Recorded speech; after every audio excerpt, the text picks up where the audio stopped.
Bien, vamos a dar inicio a esta clase saludándolos especialmente. Es un tema muy interesante de diseños de investigación y análisis cualitativo.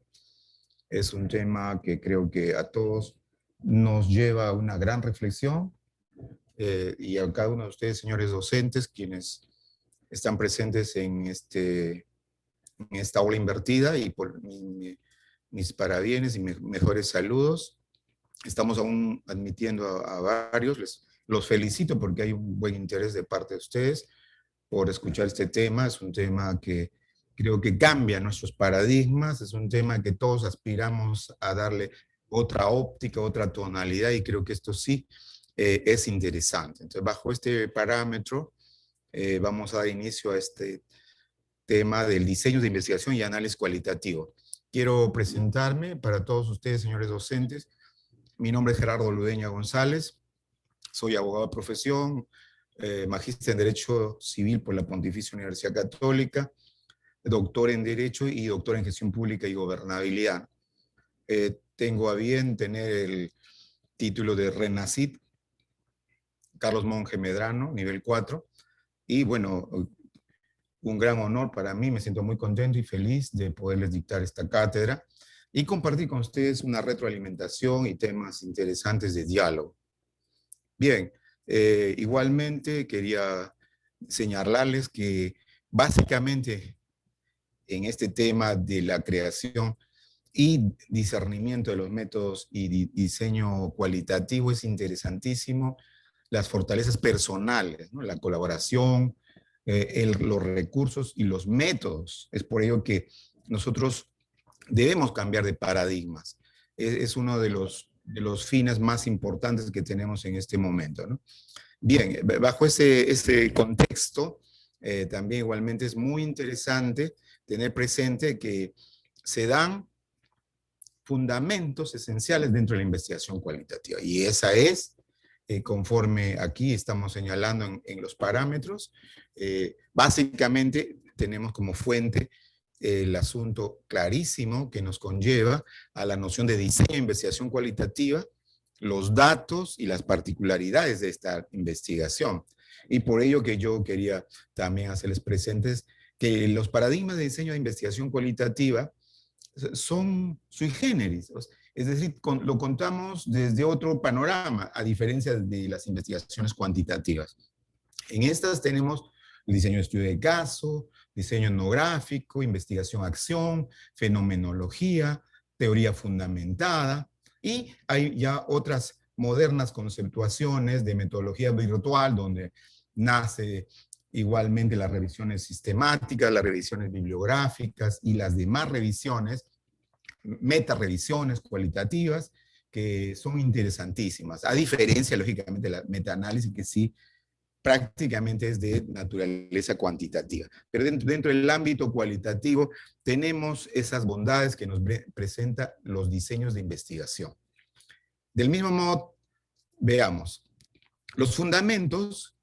Es interesante aquí contar con esta pantalla que yo les muestro, que si tuve bien también enviarles, ¿no? Del proceso, el enfoque que se tiene cualitativo, que pues es preferentemente inductivo, recurrente y analiza la realidad subjetiva.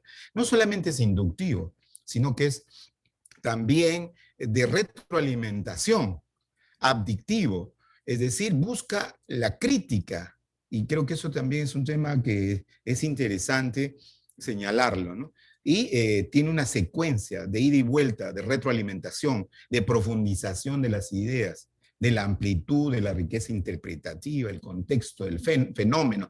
Pero ahí tiene que ver preferentemente el eje. ¿Cuál es el eje dentro de la investigación cualitativa? ¿Quién es el eje de la investigación cualitativa? Es el investigador. Y esta nos tiene que dar luces para hacer un cambio de óptica.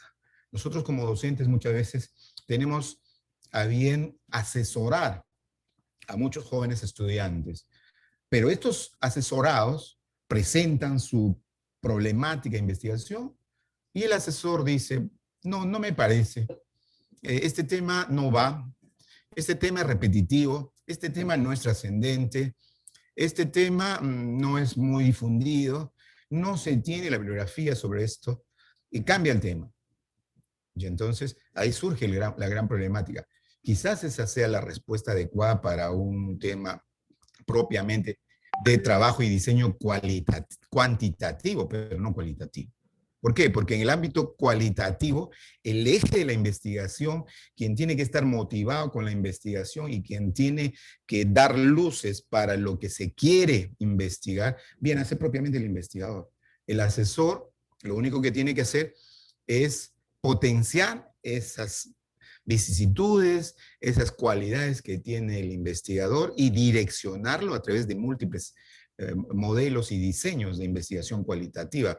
Y por lo tanto, yo considero que aquí en el ámbito cualitativo, el ámbito del problema no necesariamente tiene que estar óptimamente planteado, pues a lo largo de la investigación se mejorará. Tenemos un problema inicial emergente y luego que tendremos ya un problema subyacente y un problema quizás definitorio una vez que ya hemos investigado, una vez que ya hemos tenido todos los elementos interesantes de la investigación que buscamos, ¿no? Nosotros no tenemos básicamente una investigación experimental, ni preexperimental, ni cuasi experimental. Nosotros vamos al tema del asunto a través de otro eje dentro del paradigma naturalista propiamente. Eso es interesante e importante recordarles y como muy bien ustedes ya lo han practicado y tienen conocimiento, el conocimiento es interpretativo, el conocimiento es discutible y valorativo.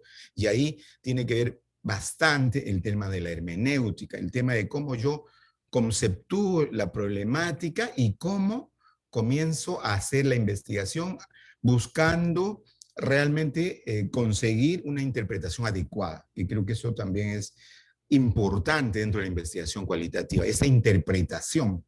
La interpretación que yo la tengo que dar según el contexto y según la metodología que yo planteo, ¿no? Por eso que a la par de la problemática que usted presenta, a la par tiene que contar con una metodología acorde, es preponderante.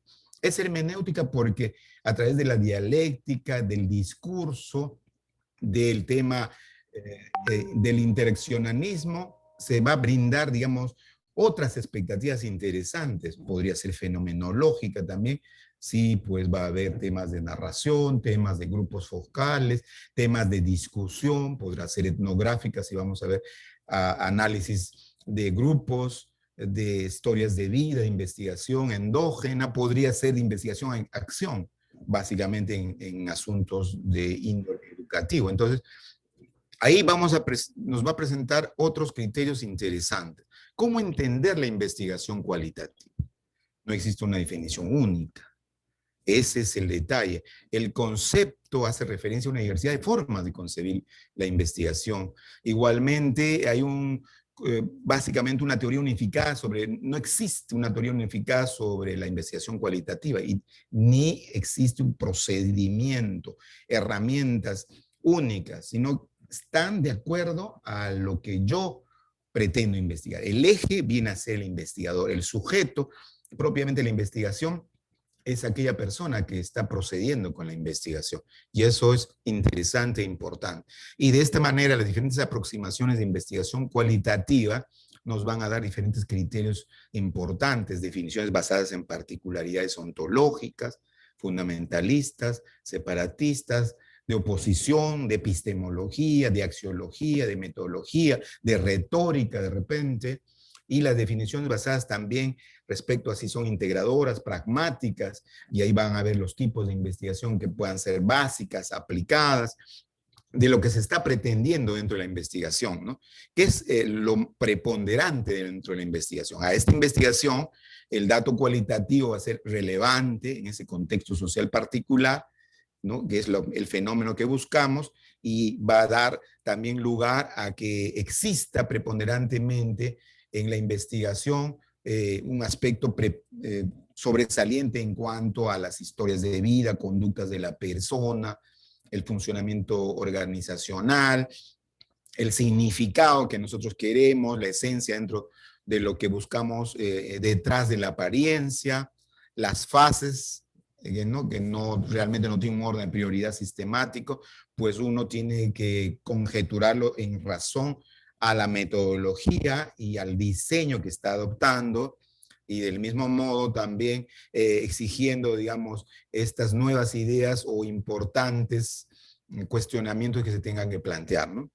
De ahí surge dentro del comportamiento igualmente la observación que es preferente, el evento que es importante, la descripción de la institución que también es igualmente trascendental, la explicación o en todo caso la documentación que yo pueda tener para fines de poder realizar a través de diferentes técnicas, ¿no? Entrevistas, grabaciones, cuestionarios, transcripciones, que me van a permitir a mí resolver el asunto. Entonces, este es un tema interesante que nos acoge a nosotros. Del mismo modo, las particularidades de la investigación cualitativa tiene una significación interesante, es la flexibilidad del diseño. A ello nosotros nos queremos centrar en este diálogo que tenemos con ustedes, señores docentes, quienes ya tienen experiencia en el tema, quizás preferentemente cuantitativo, y que ahora quieren posicionarse en el tema cualitativo. Entonces, esto es un tema interesante, el énfasis que se tiene que dar en la perspectiva del actor, la importancia de la descripción, y esta descripción tiene que contar con una redacción adecuada y una interpretación y una hermenéutica suficiente, el énfasis en el abordaje inductivo sobre la teoría, esta es importante, ¿no? Y también será sometida, pues, si existe realmente una teoría referida y necesaria, por ejemplo, en teoría fundamentada, preferentemente.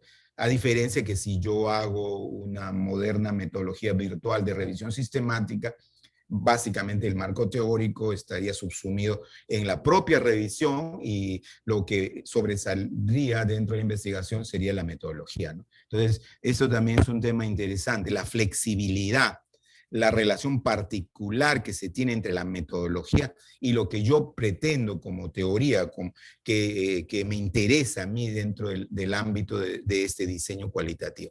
Entonces, para ello, dentro de los paradigmas cualitativos tenemos un modelo tradicional y uno interactivo, ¿no? De toma de decisiones, de ampliar estas decisiones, de ver estos componentes, los propósitos, y del mismo modo establecer esta secuencia importante y simultánea, ¿no? Dentro de los diseños.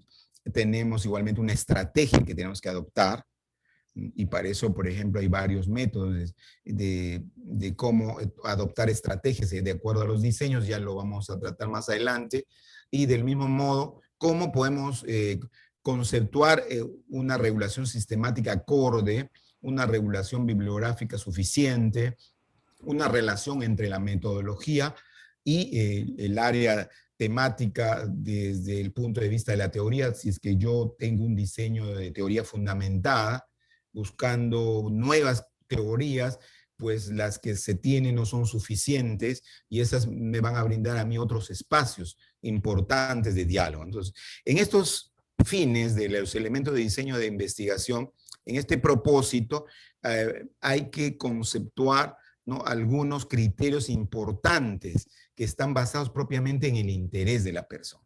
Y del mismo modo, criterios conceptuales de qué es lo que se piensa con el fenómeno que se está estudiando. O sea, qué es lo que buscamos, cuál es para nosotros nuestra guía fundamental en el cual nos vamos a basar dentro de nuestra investigación, qué perseguimos en la investigación. Entonces, ¿con qué teoría contamos? Si es que tiene que ver con un análisis de teoría fundamentada, si fuera que es un estudio de caso, con qué fuentes documentales, con qué identificación de estudios, de casos contamos, ¿no? Y cuál es nuestra experiencia profesional, ciertamente, porque eso nos va a permitir tener mejores criterios al momento de redactar. Y del mismo modo, preguntas de investigación, ¿qué es lo que yo quiero tratar? ¿Qué pretendo? ¿Qué quiero responder con el estudio? ¿Cómo establezco esa relación? Y aquí lo más importante, los métodos. ¿Qué es lo que pienso para conducir este estudio? Y ahí tengo que ver, a partir del método naturalista, cuáles vendrían a ser las estrategias de los estudios basados en los diseños, que son básicamente el eje de la metodología que yo tengo que adoptar dentro del enfoque cualitativo, ¿no? Y para ello la validez lo va a dar, pues, lógicamente, el expertise de las técnicas las cuales voy a adoptar. Podrían ser entrevistas semiestructuradas de profundidad a expertos en el asunto, y del mismo modo podrían ser análisis de fuentes documentales, análisis comparado, que me permita a mí darle el contraste y de la validez suficiente. Ese es un tema igualmente básico y funcional, ¿no? Acá tenemos también algunos criterios que se han mostrado, pero dentro de ellos lo que nosotros queremos darle la categoría es a estos espacios de carácter estratégico, ¿no? De recursos, de objetivos, de alternativas, de flexibilidad en la creación de lo que yo quiero ordenar, del tipo de ordenamiento que quiero darle. Podría ser bibliográfico, sistemático, realista, propiamente teórico y de revisión de tema, o de análisis narrativo de historia. Entonces, hay diferentes criterios que esto podría interesar e importar suficientemente.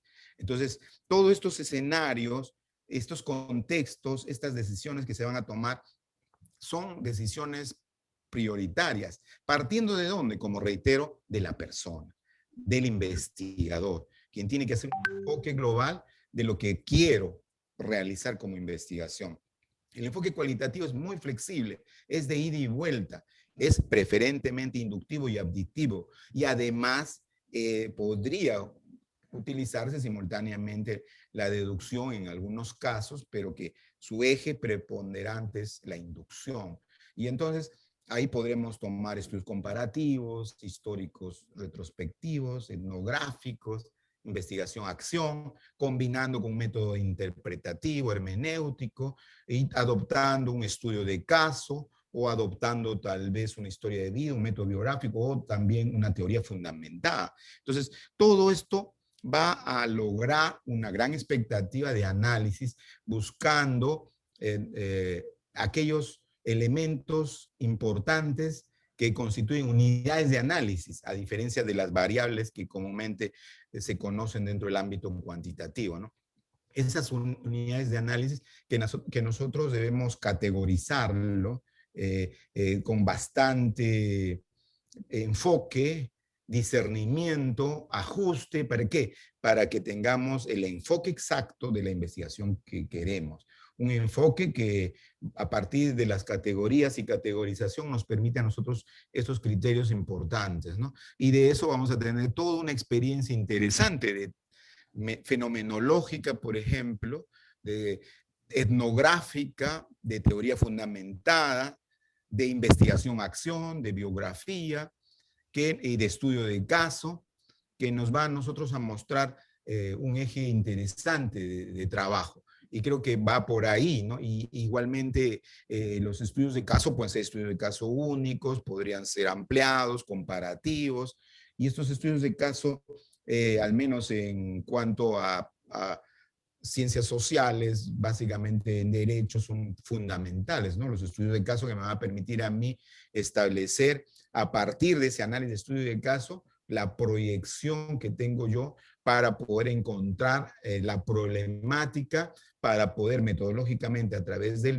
este diseño de estudio de caso, inclusive combinando diseños, podría ser con teoría fundamentada, tratar de expandir mejor el asunto y tener mejores criterios de desarrollo. Y si es que yo tengo una óptica sistémica, o sea, no solamente diádica, no solamente que quiero ser inductiva, sino que desde el ámbito sistémico, elaborar dentro de las nuevas tendencias de metodología virtual el tema de una revisión bibliográfica, entonces con una nueva tendencia de una visión general que se pueda tener de lo que, de la investigación que yo quiero comparar o quiero establecer a través de los casos que se presenten, para poder dilucidar si estos son atractivos, si estos son importantes, son cuestionables o existen posiciones de solución. O sea, todo ello tendrá que verse desde el expertise que tomamos en consideración como asesores, y desde la parte del investigador, la motivación que tiene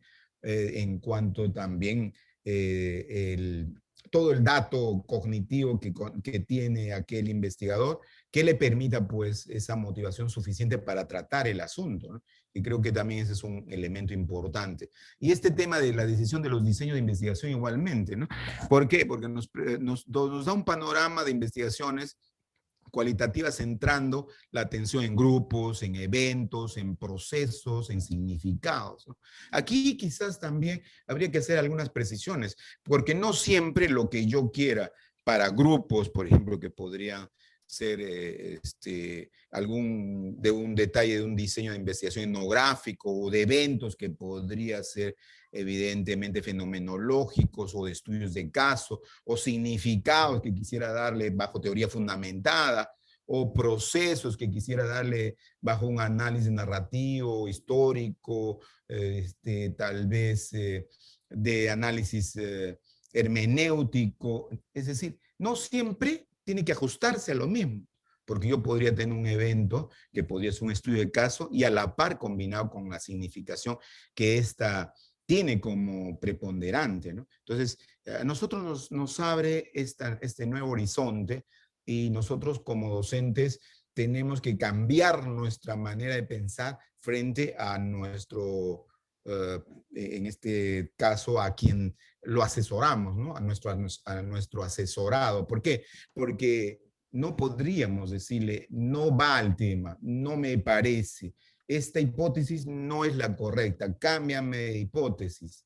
Este tema ya fue tratado y al final, pues el joven ya llegó a la época de inhabilitación y se va a tener que inhabilitar. Inclusive le van a decir, mejor inhabilítate porque tu tema no va.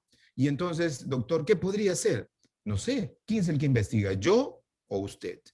Esta es una posición totalmente contraria dentro del ámbito de la investigación cualitativa, porque el eje viene a ser el investigador y yo como asesorado tengo que darle la motivación, tengo que darle todo mi expertise para accionar si es que es, qué es lo que quiere investigar, si se trata de un evento, si se trata de un tema de grupos, procesos, significados, teoría fundamentada, si se trata de un estudio de casos, si se trata de algo etnográfico, o fenomenológico, o bueno, tal vez ninguno de ellos. Tal vez quiere hacer una combinación de estudios de caso, pero desde una óptica sistémica de revisión bibliográfica, o de revisión realista, o de revisión sistemática, ¿no?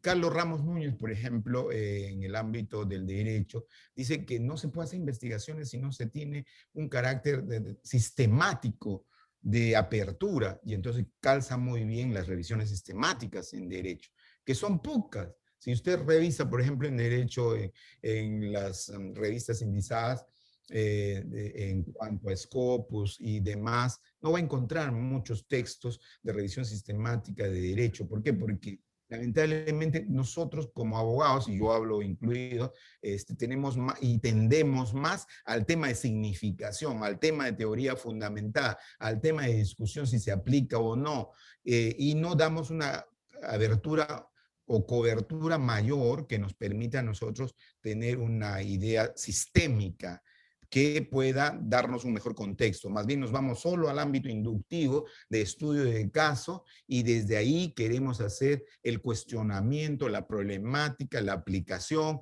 y de más temas que van relacionados, ¿no? Entonces, esto no siempre tiene que darse, por eso que es importante trabajar en equipo. Una investigación no se puede hacer solo. Una investigación preferentemente debe ser dos, y si tenemos un artículo científico, tres, cuatro personas, porque vamos a tener mejores criterios, vamos a direccionar mejor la problemática desde el ámbito de cuál vendrían a ser, digamos, los parámetros por los cuales yo pretendo llegar a hacer la investigación y qué metodología voy a adoptar y qué diseño voy a adoptar. Entonces, si yo lo voy a hacer solo, es muy complicado realizar esa investigación. Y dicho sea de paso, todos los participantes, aquí no existe un autor, un coautor, todos son autores, porque cada quien ha aportado desde su cultura, desde su nivel intercultural, desde su expertise, los criterios necesarios para hacer este trabajo en equipo, y esto va a lograr, pues al momento de hacer un artículo científico de revisión sistemática, por ejemplo, algo interesante. Entonces, los estudios de caso son preferentes e importantes en la investigación cualitativa. Ahí yo creo que podríamos dar luces, ¿no? De algunos criterios. Me gustaría compartir con ustedes algunas ideas. ¿Qué cosa podrían ustedes comentar dentro de un diseño de investigación de estudio de caso? ¿Qué sería preferente dentro de la investigación de estudio de caso? Esto es trascendental porque los estudios de caso me van a permitir a mí, desde el ámbito inductivo, lograr esa ubicación de la problemática que yo puedo percibir y desde la metodología, desde la combinación de diseños también, podría yo conseguir algunos elementos importantes, ¿no?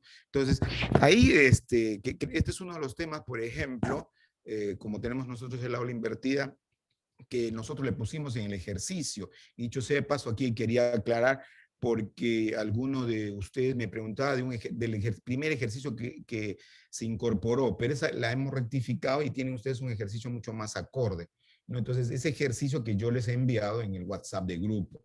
Entonces, podríamos, desde el ámbito, por ejemplo, de la vacuna Gate, ¿no? Ver las responsabilidades y sanciones penales en el escándalo de las vacunas Sinopharm. Esta nos va a conllevar a un estudio de caso. Estudios de caso múltiples, estudios de caso que nos permitan nosotros, bajo la investigación de la metodología naturalista, establecer estos criterios. Inclusive podrían ser fenomenológicas, porque podríamos observar caso por caso dentro de su expectativa de cada uno de las situaciones en las que podríamos precisar como estudios de casos que van relacionados y son múltiples y ampliados, ¿no? Por ejemplo, un diseño de investigación cualitativa, un estudio de caso. Del mismo modo, podríamos ver también, por ejemplo, las responsabilidades penales en delitos respecto a los temas de negociación incompatible, posición indebida del cargo y otros de responsabilidad a partir de los responsables, las autoridades dentro de esta gran problemática de las vacunas. Ahí, por ejemplo, me gustaría compartir con ustedes qué impresión tiene. ¿Este podría ser un estudio de caso o podría ser teoría fundamentada? El tema de las vacunas Gates. A ver, quisiéramos que tal vez ustedes puedan darnos unas ideas, unas pinceladas a través del chat, ¿no? Y podemos comentarlo. Entonces, ¿qué nos podrían decir? ¿Podría existir el método mixto, me dice, basado en el just positivismo y el just naturalismo, pese a uno es netamente objetivo y el otro relativista? Hay muchos, como Hernández Sampier, que contextualiza el método mixto, ¿no? Que hace una combinación tanto de los aspectos cuánticos como de los aspectos básicamente positivistas. Creo que también es importante e interesante trabajar. Exige mayor esfuerzo, mayor compromiso de trabajo, diferentes ópticas de posiciones, inclusive aquí podría darse un metaanálisis de investigación bajo métodos mixtos. Pero si nosotros solo nos circunscribimos en el ámbito cualitativo, entonces podríamos tener explícitamente una revisión bibliográfica o una meta-revisión que va explícitamente relacionada al ámbito cualitativo. Entonces, si yo tengo esta problemática hoy latente de las vacunas y que se discute, ¿no? La fiscal de la Nación dice no hay mérito para poder disponer la prisión preventiva de las autoridades corruptas, quienes han generado, al parecer, dice alguno de ellos, negociación incompatible, aprovechamiento indebido del cargo, concusión, y hubo otros que podían, incluso peculado, dicen algunos, ¿no? Entonces, esta disyuntiva, porque finalmente no se tiene claro, porque es un tema fenomenológicamente reciente a raíz de la problemática que tenemos de la crisis sanitaria, entonces nos da para un análisis de estudio de caso, pero también nos puede dar para un análisis de teoría fundamentada, porque de repente no está explícito dentro de la ley, ¿no? Y ustedes saben que para las sanciones penales se tiene el principio de legalidad. ¿Y qué quiere decir el principio de legalidad? El principio de legalidad exige pues que lo que está establecido en la ley se debe adoptar y cumplir, ¿no? Lex dura, lex ex en el latín. O sea, la ley es dura, pero cierta, tal como se da. Lo que no está prohibido, está permitido. Entonces, si es que no se ha explicitado este tema con un tema de peculado, o si no está establecido esta circunstancia del aprovechamiento del cargo para poder vacunarse, como un tema explícito dentro de un agravante de función, entonces eso podría generar, digamos, diferentes posiciones, ¿no? Entonces ahí, por ejemplo, leemos el vacuna gate, podría ser un estudio de caso, ya que son cuestiones particulares. Muy bien, Edward, yo creo que sí, ¿ve? Sería estudio de caso, con un fenómeno actual, ¿no? No, por supuesto. Pero podría también, yo fíjese, podría considerar de repente de mi posición y un grupo de abogados o un grupo de sociólogos, podría decir que también podríamos hacer un análisis de diseño bajo el diseño de teoría fundamentada. ¿Por qué? Porque podría cuestionar las sanciones penales y civiles y podría establecer que habría necesidad de modificar, digamos, el código penal para estas figuras nuevas y para adoptar sanciones mucho más drásticas que permitan pues realmente un tanto minimizar y combatir la corrupción existente. Entonces también podría ser, pero netamente, como dice Edward y ahí que lo han escrito dentro del chat, es definitivamente estudio de caso. Entonces, ahí tenemos, por ejemplo, un tipo de estudio de caso que es interesante, que nos motiva a nosotros a escribir, ¿no? ¿Qué más podríamos tener? Por ejemplo, se estaría tratando de ocultar el tema de que en la embajada china, en el tema de los vacuna gates, existan pues muchas vacunas, más de 1.200 creo, y que existan nombres duplicados que se estarían buscando, ¿no? Pues con ello ocultar el número de vacunas que están en la embajada china. Entonces ya es un tema internacional, un tema que tendría que ver con política de Estado, con gestión pública, y podría esto ya merecer, por ejemplo, una teoría fundamentada. Entonces, son criterios, o podría combinar estudio de caso con teoría fundamentada. Pero sí son criterios interesantes. De pronto, aquí tendríamos que ver cuál es el escenario, cuál es el expertise del investigador, y qué criterios tiene también el asesor para orientar, para motivar, para direccionar y para hacer que ese enfoque tenga la metodología más acorde, o podría también tomarse en consideración una combinación de diseños, ¿no? Que también serían interesantes que poder observar. Otro punto de vista en el ámbito etnográfico, que igualmente es un tema eminentemente de diseño e investigación que en esta clase buscamos precisar y seguramente recordar a muchos de ustedes, señores participantes y docentes, es, por ejemplo, el tema propiamente etnográfico, de voces y experiencias de la niñez, la adolescencia venezolana, migrante en Brasil, Colombia, Ecuador y Perú, ¿no? La problemática migratoria de los venezolanos y las propuestas que tienen los candidatos de decir que, bueno, apenas yo juramento, tendrán que expulsar a todo venezolano que no legitime su trabajo y su permanencia en Perú. Entonces, es un elemento netamente etnográfico. Y ese es un elemento que nos va a conllevar a hacer un análisis de investigación. Un análisis de investigación diádico y sistémico.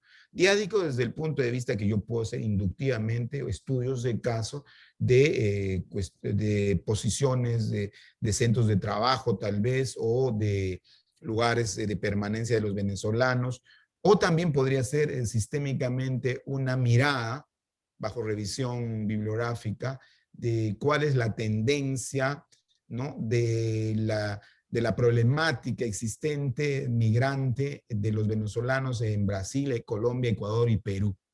Entonces es una revisión sistemática. Una revisión sistemática inclusive intercultural, en la cual pueden participar varios investigadores y tiene una naturaleza eminentemente etnográfica, ¿no?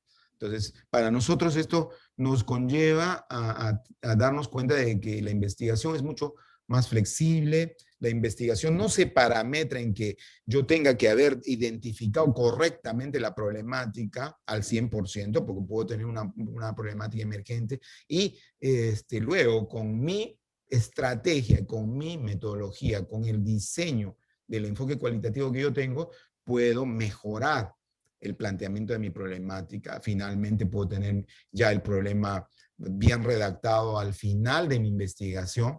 Y entonces, como asesor, yo no tengo que poner camisas de fuerza dentro de la problemática. Y esta problemática no está clarísimamente determinada, la investigación no va. Eso es ilógico dentro de la investigación cualitativa. Mientras que en la investigación cuantitativa tiene otras cualidades, ¿no? Y que, bueno, definitivamente tiene que tener claro el planteamiento de la problemática. Entonces, esto es interesante dentro de la investigación cualitativa. Ahí tenemos igualmente la historia de vida, ¿no? Que puede darse igualmente como un diseño interesante de diálogo que se brinda, ¿no? Para ver y hacer un análisis biográfico de un personaje ilustre que podría tener narrativas históricas dentro de su entrevista y sus cualidades, y que un gran aporte que haya sido y haya contribuido dentro del desarrollo de nuestro país, de Sudamérica, la trascendencia que puede haber adoptado dentro de su ejercicio como profesional, en la línea profesional que tiene dentro de su carrera profesional. Entonces, son criterios interesantes que se ajustan, ¿no? Acá también tenemos, por ejemplo, la etnografía y diseño cualitativo en una investigación educativa, que también es un tema interesante, etnográfico, bajo este diseño. El concepto de barrio, el problema de su delimitación, aportes de una aproximación cualitativa etnográfica, que también es interesante. La etnografía y observación participante de investigaciones cualitativas, que creo que también merece un tema de análisis etnográfico, ¿no? O la etnografía antropológica virtual, que también que se presenta dentro de la etnografía. Entonces, son cuestiones interesantes e importantes que nos da estos criterios. La investigación-acción, otro diseño cualitativo interesante, bastante preferente en el ámbito de las ciencias sociales y las ciencias educativas, ¿no? Ahí notamos una cuestión muy importante y ahí vamos ajustando, ¿no? Vamos ajustando estos criterios interesantes. En esta investigación-acción, por ejemplo, vamos viendo criterios de trascendencia importante, ¿no? El mejoramiento de la argumentación, un ejemplo de investigación-acción, por ejemplo. También es un tema, creo yo, preferente e importante, que creo yo también tiene mucho que ver dentro del ámbito del diseño que tiene que ver con la investigación-acción, ¿no? Y esto sí, es interesante e importante, ¿no? Ahora, los estudios de caso podrían ser perfectamente combinables con la historia de vida. ¿Por qué?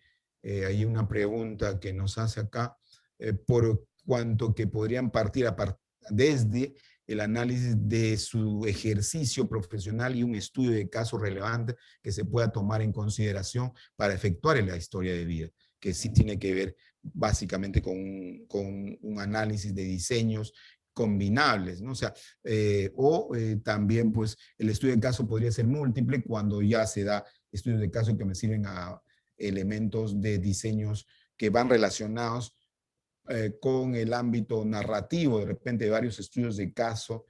Por ejemplo, yo había hecho un análisis de la hiperlexia en la colonia a partir de la gran cantidad de leyes, más leyes que hoy en día en la época de la colonia. ¿Por qué? Porque había gran cantidad de tinterillos, había a todo aquel que no tenía título, doctor se le decía, ¿no? Algo que ha quedado clásico para muchas personas, que cuando usted lo encuentra dice, hola doctor, pero no sabemos si lo dice porque sabe que es usted doctor o porque dice el alma de la toga, ¿no? A quien título no tenía abogado o doctor se le decía, ¿no? Entonces, ahí viene, por ejemplo, un tema de hiperlexia en la época de la colonia, o sea, gran cantidad de temas, y yo había seleccionado varios estudios de caso interesantes en las cuales había una incidencia en lo que viene a ser discusión de tierras, discusión de menores, la esclavitud de los negros, la disposición de las niñas para regalo de familias en el ámbito de los negros, muy común en la época, ¿no? Por eso que inclusive ahí hay un tema interesante y muy bonito que se llama Don Ciriaco Urtecho, litigante por amor, aquel indio quien logró ser ya considerado noble, y un noble indígena venía a ser ya un cacique, un curaca, y que como era un noble indígena, y que esta ya había sido por real cédula autorizado, por ejemplo, en la época de la colonia, ¿no? Y ahí ya se lograba desde ese momento un posicionamiento de la nobleza indígena, y entonces podía emancipar a una negra, por ejemplo, y de eso trata Don Ciriaco Urtecho, litigante por amor. Una historia muy interesante en donde un indio emancipa a una negra y logrando que ésta sea liberada gracias a que él era ya considerado noble. ¿Por qué? Porque pagaba sus tributos, ¿no? Ahí se le conocía en esa época. Que no se me diga tributante, ¿no? Sino pechero. ¿Por qué pechero? Porque pagaba. ¿Y por qué pagaba? Para que pueda darle el título de persona, porque aquel indio en la época de la colonia no era considerado esclavo, pero era tratado como un miserabilis. O sea, ¿eso qué significaba? Era despreciado, no tenía la altura necesaria ni la consideración necesaria, y por lo tanto, como era miserabilis, era una persona ociosa, que le gustaba todo tipo de vicios, y por lo tanto estaba muy alejado con la religión y necesitaba acercarse más a la religión. ¿Y todo eso qué hacía? Que se le obligue a trabajos pesados, a trabajos rudos, y que también igualmente se le obligue en las chacaras a cumplir las encomiendas, y todo eso era todo un tema muy interesante, que más adelante el virrey Toledo, necesitando fondos para las cruzadas, da una disposición que aquel indio que se considere pechero y que tribute, logrará ser un noble, y por lo tanto podrá tener todos los derechos tan igual que los españoles nacidos en Lima. Y desde ahí comienzan los curacas, y también del mismo modo los caciques, y más adelante muchos abogados que eran tinterillos y eran pues indígenas, pero que sabían muy bien y conocían bastante de la ley. Y que en esos tiempos que pues se tenía la Real Audiencia como el escenario de la administración de justicia, era bastante interesante entender a aquellas personas desde la posición de que el abogado ponía su placa, pero en su placa no decía abogado especialista en derecho penal, derecho civil, derecho de familia, derecho tributario. Entonces usted lee la placa y como tiene tantas alocuciones ahí, usted dice, este sabe más porque tiene un montón de datos. No, ahí simplemente decía Gerardo Ludeña, abogado, frecuenta sacramentos. Entonces decía, este es buen abogado porque frecuenta sacramentos. Porque ¿qué hacía el abogado? El abogado iba a todas las misas, el abogado comulgaba en todos los momentos, asistía a todas las procesiones, pertenecía a la cofradía del Señor de los Milagros, de la Santísima Cruz y otras cofradías, archicofradías, en tal sentido que él era muy conocido de la Real Audiencia, y que eran sacerdotes igualmente en derecho canónico y lo ayudaban en sus juicios. Entonces, como era bien conocido, era bien influyente y lograba que sus juicios salgan a su favor. Y si era muy complicado la administración de justicia, entonces había que hablar con el oidor, y este le decía, bueno, ya voy a ayudarte y a cambio de esto vamos a darte una figura, ¿no? Así como si nosotros comparativamente o analógicamente hablamos hoy del tema del hermanito, por ejemplo, y cuando le decía, oye, cómo quieres la sentencia, ¿no? ¿A tu favor, en tu contra? ¿Cuáles son los parámetros? Igual a él le decían, bueno, vamos a hacer un tema en la cual vamos a decir, las leyes se acatan, pero no se cumplen. Entonces, por lo tanto, como ya se había dicho al inicio de la audiencia que las leyes se acatan, pero no se cumplen, finalmente lo resolvían como quieren. ¿Por qué? Porque, como dice François Jenny, en el derecho no existen verdades absolutas.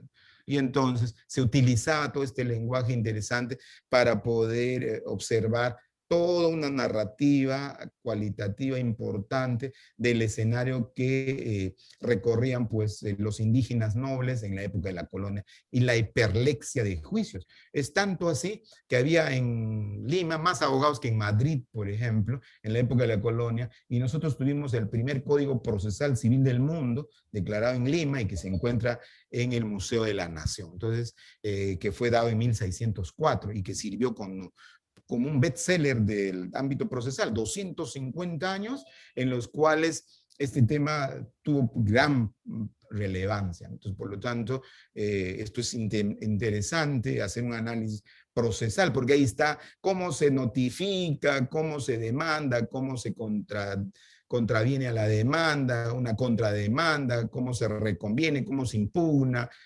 cuáles son los procedimientos para las inspecciones judiciales y otros. Todo ese procedimiento se hizo en Lima a través del primer código procesal civil que se llamó la Curia Filípica, ¿no? Es un documento muy trascendente de 1604 que se encuentra, como reitero, en el Museo de la Nación.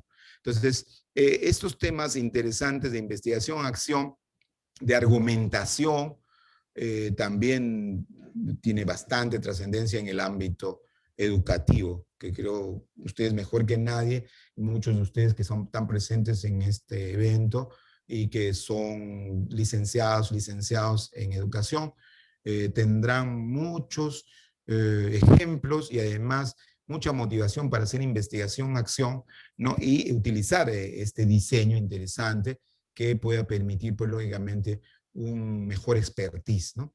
Acá la fenomenología igual, ¿no? El tema fenomenológico, una investigación importante, una investigación que va relacionada a un estudio que trata de comprender las percepciones de la gente, qué piensa la gente, las perspectivas, las interpretaciones, la situación particular del fenómeno. Entonces, acá como muy bien dice esta diapositiva, este método fenomenológico no propiamente parte de un diseño de una teoría, o sea, no es teoría fundamentada, sino de la propia realidad, del quehacer del análisis descriptivo, por ejemplo, ese tema de la inseguridad ciudadana que existe, es más que un tema de teoría fundamentada, un tema fenomenológico. El tema del sicariato, por ejemplo, un tema fenomenológico interesante, importante, ¿no? Entonces, este tema nos da ideas fundamentales de experiencias de vida que nos permiten a nosotros arribar a este tema. Igual, si tenemos a bien seguramente en esta clase, participantes, señores arquitectos, entonces podrían darse la arquitectura y la fenomenología, ¿no? De cómo se presenta la arquitectura y la belleza arquitectónica, digamos, de cada uno de los centros de desarrollo, centros urbanos, y cuál es la trascendencia o cuál es la motivación de los nuevos edificios frente a la belleza arquitectónica. Es decir, son criterios que son perceptibles dentro de nuestra realidad y que esto implica una cuestión fenomenológica importante y trascendente, ¿no? Esa, por ejemplo, es un tema interesante de diseño fenomenológico. La teoría fundamentada sí tiene sus cualidades, tiene sus criterios interesantes, tiene su motivación, ¿no? La responsabilidad objetiva en los accidentes de tránsito. Yo quiero ver una problemática en el quehacer de los accidentes de tránsito, en la cual cuando sucede un accidente de tránsito, lo primero que digo es, ¿quién tiene la culpa? Y entonces nosotros como abogados, si hay tema para abogados, podríamos decir, no existe una culpa dentro de la responsabilidad en un accidente de tránsito. Existe una cuestión de potencial riesgo que asume el que conduce. O sea, el conductor es potencial dañador. Por lo tanto, aquí no existe culpa del transeúnte. El único que tiene la culpa objetiva es el autor. ¿Quién es el autor? El chofer. Tenemos este criterio, entonces ahí se comienza a dilucidar cuáles son los criterios, digamos, en Latinoamérica. Podríamos usar ahí teoría fundamentada para poder identificar si realmente se cumple este escenario. Entonces ahí vamos a ver quizás diferentes criterios que van de la mano dentro de este expertise que se tiene para poder dilucidar si esa responsabilidad objetiva de la teoría de riesgos alcanza realmente no solo al chofer, ¿no? porque puede ser que el chofer no tenga posibilidades económicas. Esto va a alcanzar al quien alquiló el taxi. Igualmente va a alcanzar a quien alquiló el bus y al concesionario de la línea de bus por un tema de responsabilidad solidaria. Y esto es un tema también importante e interesante, que va desde el ámbito civil en una indemnización, es una indemnización de daños y perjuicios, o también va desde el ámbito penal en una reparación, o sea, pedirle que el juez determine una reparación civil. Y aquí se presenta quizás una gran expectativa y una gran dilucidación cuando, por lo general, cuando hay un accidente de tránsito, ¿qué hago? ¿Denuncio o demando? Entonces yo creo que la mayoría denuncia, ¿no? Porque dice, yo quiero que se pudra en la cárcel, yo no lo quiero a este tipo. Igualmente, si sucede algún acontecimiento, digo, que se pudre en la cárcel. Pero al final no se ha evidenciado de que existió esa intencionalidad dolosa, simplemente culposa y por lo tanto muchas veces lo absuelve. Pero absolviéndolo, le tienen que imponer una reparación civil. ¿Eso qué significa? Un dinero que le tiene que resarcir por el daño ocasionado. Y ese dinero tiene que tener un justiprecio, ¿no? Un justiprecio que vaya a la par del daño generado. Entonces, este es un tema interesante, un tema de teoría fundamental, por ejemplo. El tema de los accidentes de tránsito ligados a uso de celulares, ¿no?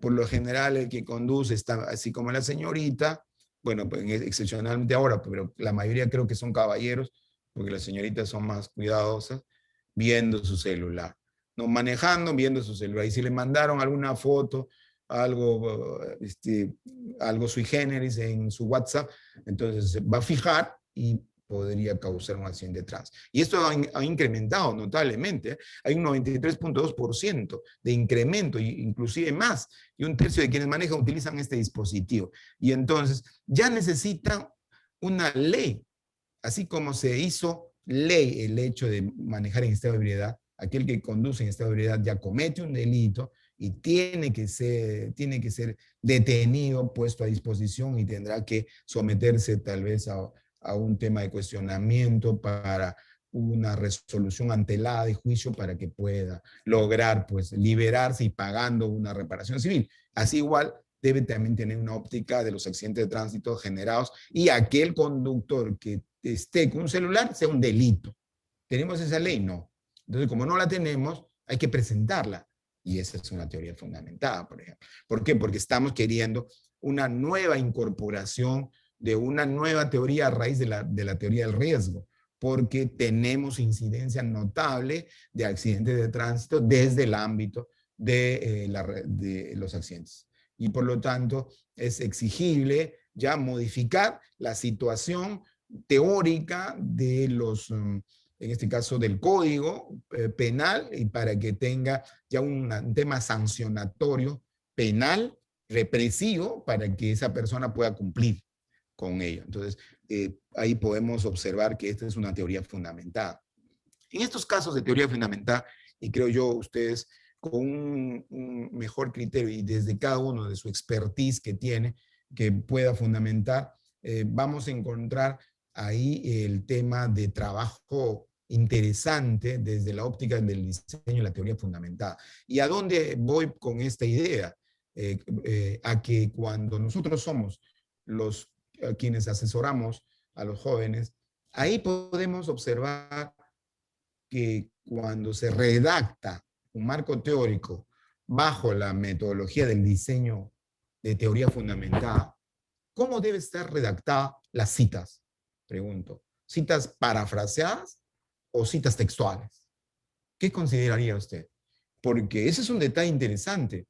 Normalmente, por el uso del Turnitin, se recomienda que utilizar citas parafraseadas. Pero eso se las puede hacer en estudios de caso, en etnográficas, en fenomenológicas, igualmente en historia de vida. O sea, todas ellas, inclusive dentro del ámbito hermenéutico, fenomenológico, pueden tener citas parafraseadas en mi marco teórico, pero más no la teoría fundamentada, porque yo estoy discutiendo una problemática y voy a poner posiciones de juristas, posiciones de quienes yo estoy absolviendo, y tienen que ser mis citas textuales. Estas van a incrementar mi turno, ciertamente, y entonces, si yo tengo una metodología bajo diseño de teoría fundamentada, probablemente mi asesorado va a presentar un estudio de investigación con un 25-27% de Turnitin, y es correcto. Bienvenido. ¿Por qué? Porque hay un expertise que va relacionada a citar textualmente, a identificar las posiciones teóricas, porque el diseño me direcciona a ese sentido. Claro, es muy diferente cuando yo voy a hacer un artículo científico. En un artículo científico no puedo hacer citas textuales. En un artículo científico simplemente voy a dar el contexto parafraseado explícito que me direcciona a esa cita del autor, pero no las voy a poner textualmente. Eso es la diferencia con el artículo científico. Pero cuando sí estoy realizando un informe de investigación, un proyecto de tesis, una tesis, y estoy utilizando un diseño de teoría fundamentada cualitativo, tengo que tener una cita textual, varias citas textuales, y tengo que plantear los ejes teóricos necesarios que puedan sustentar suficientemente lo que yo quiero innovar, lo que yo quiero cambiar, lo que yo quiero demostrar que esa teoría ya es insuficiente, es inaplicable, es obsoleta, ha quedado sin lugar en el escenario fenomenológico existente actualmente dentro de nuestra realidad, ya no se ubica correctamente. Entonces, ahí vamos a tener estos criterios importantes e interesantes que nos muestra esta percepción. Entonces, este diseño de teoría fundamental sí exige mayor expertise, exige un poquito más de esfuerzo, un poquito más de conocimiento. Es un método de investigación de los sociólogos Barney, Glaser y Ansel Strauss. Es una creación de significación desde los datos, un método netamente inductivo, busca extraer a partir de determinadas observaciones o experiencias particulares el principio general implícito en ellas. O sea, ¿qué es lo que busca el principio? ¿Hacia dónde se proyecta? ¿Y qué es lo que implica? Y entonces ahí viene, por ejemplo, un tema muy importante de debate, y ahí necesitamos ubicar teorías. Esto lo diferencia del ámbito cuantitativo, definitivamente. Porque el ámbito cuantitativo tal vez yo voy a tomar un par de teorías referidas a mis variables con sus dimensiones y listo, ¿no? Y esto para ubicarme con las citas, creo yo, hasta donde considero, o tal vez ustedes seguramente tengan un mejor criterio, pero en cambio en el ámbito cualitativo no. En el ámbito cualitativo, dentro de la teoría fundamentada bajo este diseño, tengo que adoptar otros parámetros, ¿no? Y esto es importante. Bien, entonces acá teníamos un pequeño resumen de estas teorías. La teoría fundamentada, la etnográfica, la narrativa, la fenomenología, la investigación-acción. Y esta teoría fundamentada de categorías de procesos, de teoría que explica el mismo, ¿no? Y como decíamos nosotros, la teoría básica dentro de lo que yo tengo que ver incide mayormente en un marco teórico bastante sustancioso, bastante sólido, suficiente, a diferencia de otros tipos de diseños que no los requiero con tanta precisión y que simplemente podría tener un marco teórico suficiente, pero no exhaustivo ni riguroso. El diseño etnográfico, de descripción y explicación de los elementos y categorías que integran el sistema, ¿no? Historia, evolución, política, económica, etc. Este cuadro le da algunos detalles interesantes, la narrativa inclusive de historias sobre procesos, hechos, eventos, experiencias, líneas de tiempo, que también es importante, a través de la historia, lo fenomenológico, experiencias propias de la realidad, que se dan, ¿no?, con las experiencias que tenemos día a día en diferentes situaciones, que como hoy en día vemos lo más trágico, el tema de inseguridad ciudadana, un tema de análisis fenomenológico desde diferentes puntos de vista, sociojurídicos y de diferentes otros criterios también, ¿no?, políticos, económicos y otros. La investigación-acción desde el ámbito laboral, económico, social, educativo preferente, que creo que esto también va de la mano con estas características dentro del tipo de problema de investigación que yo estoy abordando. Y ahí, pues, reiteramos, ¿no?, la teoría fundamentada en base a teoría. Lo etnográfico en base a la descripción, ¿no?, importante igualmente, lo que también es trascendente e importante, ¿no? La revisión sistemática dentro de qué diseño cualitativo se enmarca. Perfecto. Esto es interesante, esa pregunta, porque justamente luego de esto vamos arribando. La revisión sistemática puede combinar, y es una metodología virtual cualitativa que puede combinar teoría fundamentada, narración, fenomenología, etnográfico, investigación, acción, dependiendo de lo que yo quiero, pero que está basada en una tendencia de revisión propiamente, ¿no? Justamente, señorita Gladys, vamos a llegar a justo ahora, acá tengo un tema interesante, luego de este tema de la teoría fundamentada, que ya creo que ya es suficiente, que ya se tiene algunas ideas clarísimas del análisis de cómo realizar una teoría fundamentada, de establecer, por ejemplo, una visualización teórica selectiva, codificada. Acá podemos también inclusive utilizar dentro de la teoría fundamentada el Atlas T. Es como un instrumento importante, ¿no? Que nos va a permitir la codificación de entrevistas, de experiencias, de motivaciones, de inclusive situaciones en las cuales son perceptibles diferencias y otros, ¿no? O comparaciones. El Atlas T brinda todas esas expectativas que, dicho sea paso, es importante, ¿no? Y creo va a haber otra clase u otro taller explícitamente para tratar temas de Atlas T, Mendeley y otros, ¿no? que son importantes dentro del uso de la teoría fundamentada.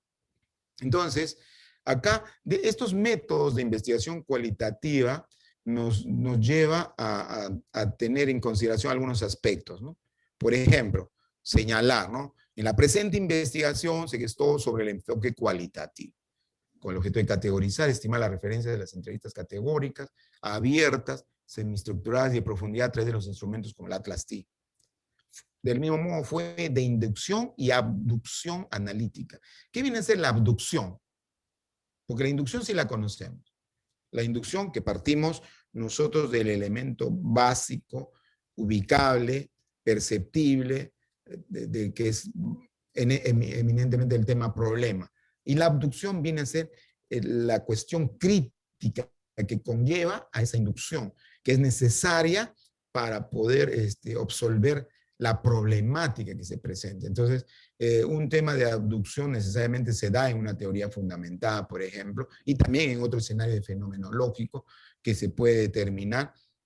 Y esto conlleva, pues, a la par a tener un método naturalista, ¿no? Y que también podría ser combinable, y ahí justamente voy a lo que decía la señorita que me preguntó, ¿no? Gladys Zorrilla, para ver, por ejemplo, dentro de la actividad en curso, por ejemplo, un tema propiamente de lo que viene a ser la metodología virtual. Y dentro de la metodología virtual tenemos nosotros ya un estudio bibliométrico de la producción científica, por ejemplo, una revisión sistemática, ¿no? Que dicho sea de paso, lo vamos a precisar con más luces en el momento que veamos los instrumentos en la tercera sesión.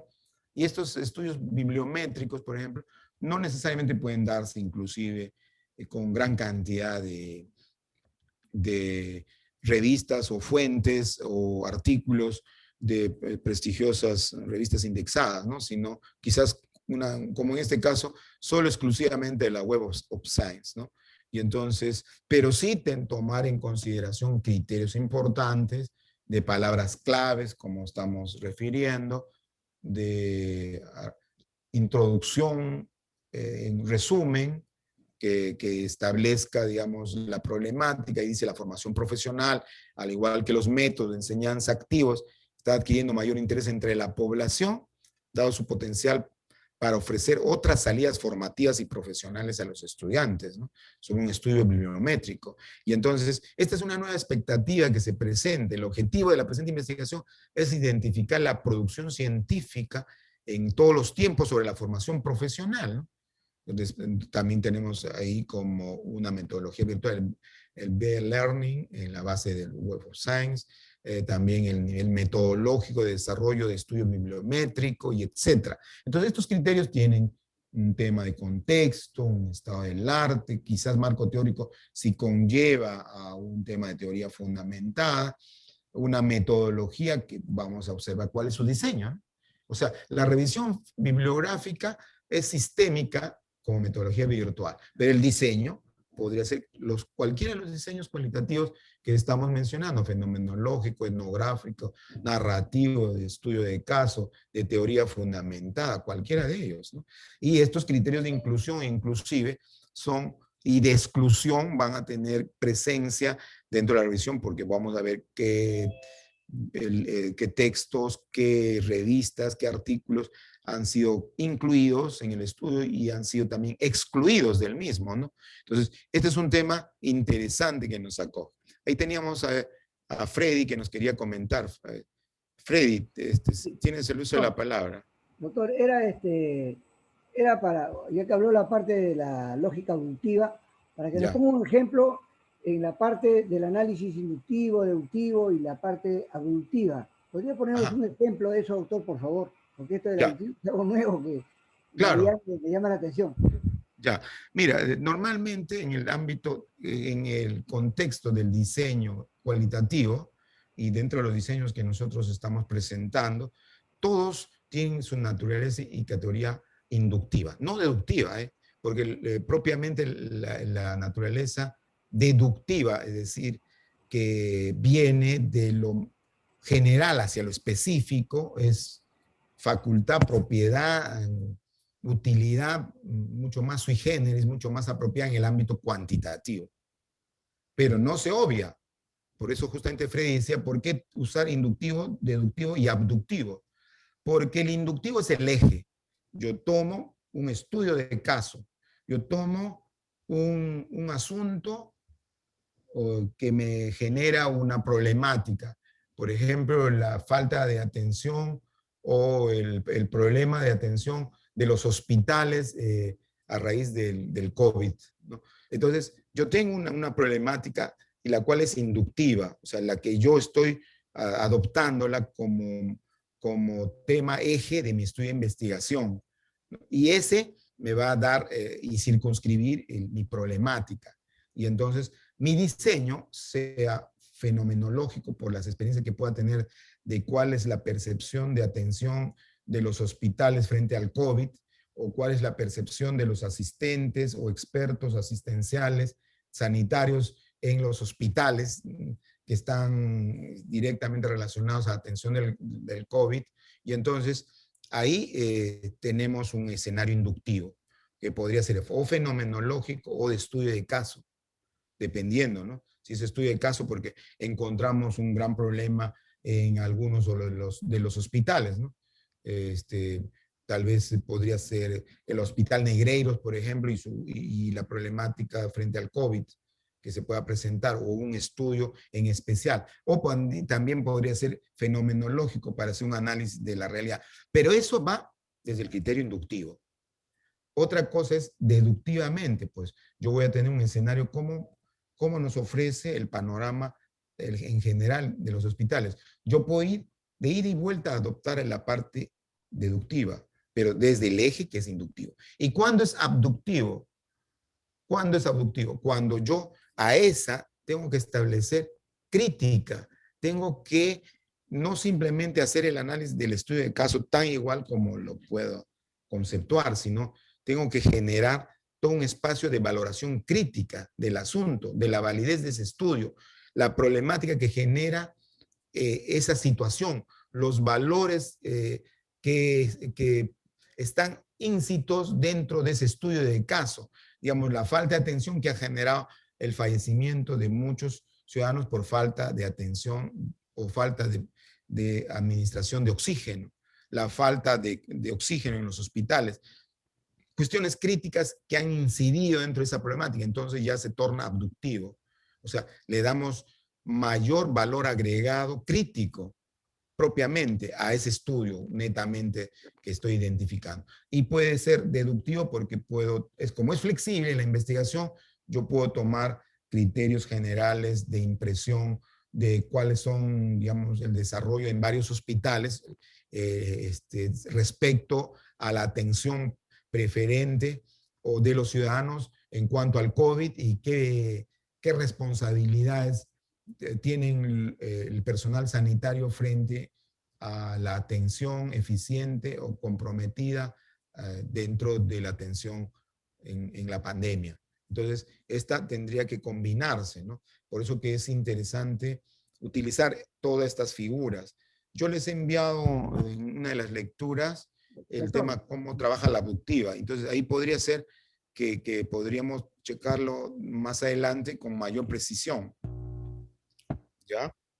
Bien, entonces, sí, Freddy, ¿qué más? William, ¿no? Doctor, o sea, en la parte inductiva, prácticamente usted dice que es el eje principal, y en la parte deductiva estaría, digamos, también de repente un marco teórico referencial, Ya, pero, ¿no? De lo sí. que podría implicar, digamos, el no cumplimiento de todas las cosas que han generado, por decir, para llegar a la parte deductiva, el fallecimiento de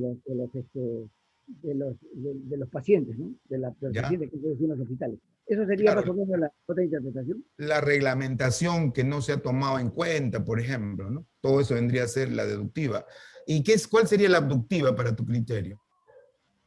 Sería pues ya la consecuencia, ¿no? Lo crítico, el hecho mismo en sí, la muerte, ¿no? El fallecimiento, Ya, escenarios el escenario que nos han crítico, llevado a situaciones críticas, ¿no? claro. Que realmente eh, repercuten en derechos fundamentales como la vida, la falta de atención inmediata, la falta de gestión pública oportuna, la carencia de compras en tiempos y oportunos de la vacuna, la problemática de que todo lo que se genera en el entorno valorativo sobre esa problemática, que yo tengo que darle esa naturaleza abductiva, o sea, darle mayor crítica, Doctor, acrecentarla.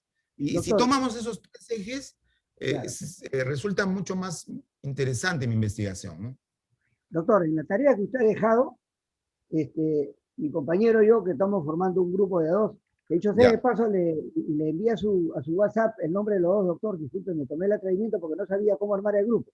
Bueno, ya, yo lo armo, no se preocupe. Ya, hemos ya, considerado un título, ¿no? Que dice así, eh, a ver, lo tengo por acá, ya, es sobre la lesión del Estado a través de la ejecución de obras de ingeniería que afectan a la propiedad civil y el derecho de los ciudadanos.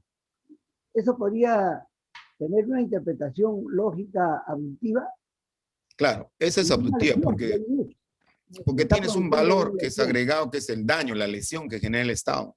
Claro, ahí se ha generado. Sí, O sea, está podría bien. tener ese razonamiento lógico de parte abductiva, ¿no?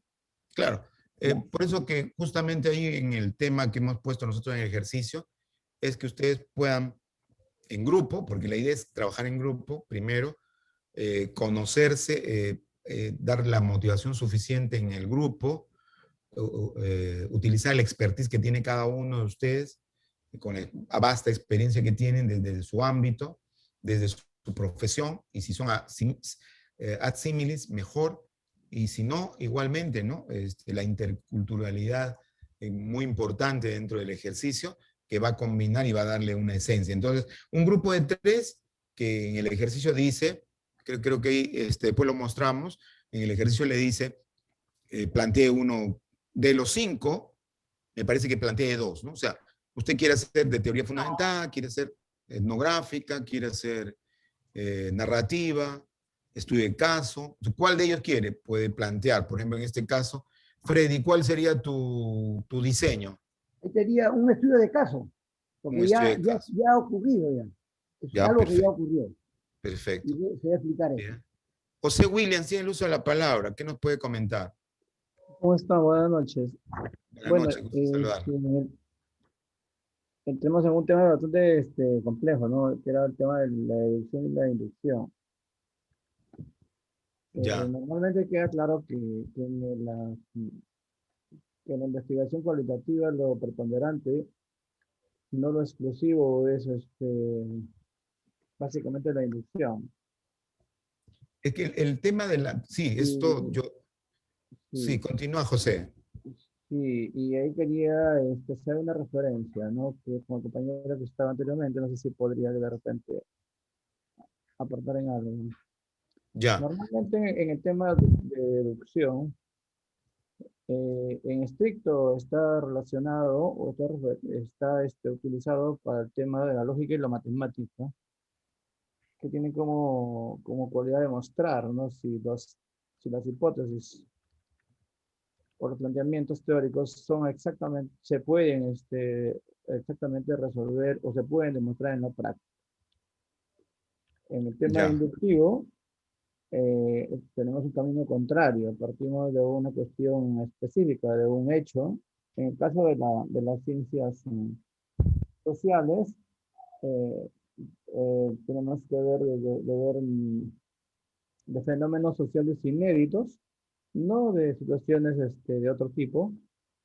Eso es lo que da la diferencia con otras investigaciones, porque hay que tener en cuenta que las ciencias sociales permiten conjugar en su estudio una diversidad de paradigmas, entre comillas, ¿no? Se pueden hacer estudios interpretativos, se pueden hacer cualitativos, se pueden hacer de todo tipo, ¿no? Con una sí, preponderancia en algunos de ellos. Entonces, ahí la diferencia está ahí, no es, si nos vamos a lógica, pues diríamos lo siguiente, ¿no? Si yo veo en un grupo un cisne de cuello blanco, debo suponer inductivamente que todos los demás son blancos, que tienen cuello blanco, ¿no? Y esa es la limitación de la inducción, que no se puede generalizar. claro, Entonces, eso claro, se claro. tiene que tener cuidado, ¿no? Porque no es generalizable la investigación cualitativa, pero sí es importante porque resuelve problemas, Sí, que ahora sí, ya sí, no se sí. discute, salvo aquellos que pues, tengan una cuestión dogmática fuerte, ¿no? Que todavía sigan pensando que en las ciencias sociales no se puede hacer investigación cualitativa. Entonces, y en la inducción, básicamente, lo que hacemos es recoger evidencias de aquello que tenemos, diríamos, las menores evidencias y construir a partir de ahí una posible, entre comillas, teoría o una posible hipótesis incluso o una posible tesis. Esto está usado básicamente en el tema de la investigación criminalística. Usted y yo somos abogados. Ya, No trabajamos mucho por inducción, sino más bien por abducción. Solo bastaría encontrar si un grano de frijol para determinar que alguien se llevó, qué color de frijol es, cuántos sacos son y por dónde fue. Entonces armamos toda la teoría, ¿no?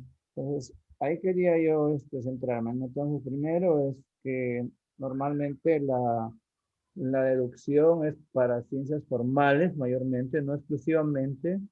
Tiene conocimientos a priori, está basado fundamentalmente en hipótesis, lo que no suele estar mucho esto en el tema de la investigación que estamos viendo. Parte de lo general que ya usted lo dijo, hacia lo específico. En el tema de la investigación cualitativa, naturalista que usted está hablando, pues partimos de lo particular de lo que en sociales llamamos pues un fenómeno social inédito, ¿no? Inédito para diferenciarnos de aquello que podría confundirnos de repente con aquello de una teoría refutada o de un hecho no previsto, ¿no? Un factor inédito. Y luego la abducción, la posibilidad de que de cualquier circunstancia que pudiéramos tener, pudiéramos ir construyendo una teoría, entre comillas, o construyendo un caso para poder resolver una situación cuando se trata de investigación de este tipo. Eso era, profesor. bien, muy bien, José. Quería justo ahí darle una solución a la señorita Patricia Rivera, ¿no? Ella nos comenta que inicialmente, es cierto, inicialmente se mostraba una serie de casos puntuales, ¿sí? No como ahora hemos puesto un tanto abierto como para que usted cree, ¿no? Yo consideraba que era mucho más agradable crear, ¿no? En equipo, pero si hay alguna parte de ustedes considera que quiere que parta del anterior, o sea que el anterior era ponerle 6 casos y usted definía qué tipo de diseño es. Si ustedes creen que eso también es, porque también es interesante, lo incluyo, no hay ningún problema. Entonces podríamos incluirlo, la inicial que era ese modelo de ejercicio y la segunda que usted la crea. Eso podría ser cualquiera de las dos posibilidades, ¿no? Un esbozo de introducción de investigación, SMART, y se comienza el trabajo en las instituciones educativas. Podría ser un solo esbozo de introducción de la investigación y se comienza el trabajo en la investigación educativa.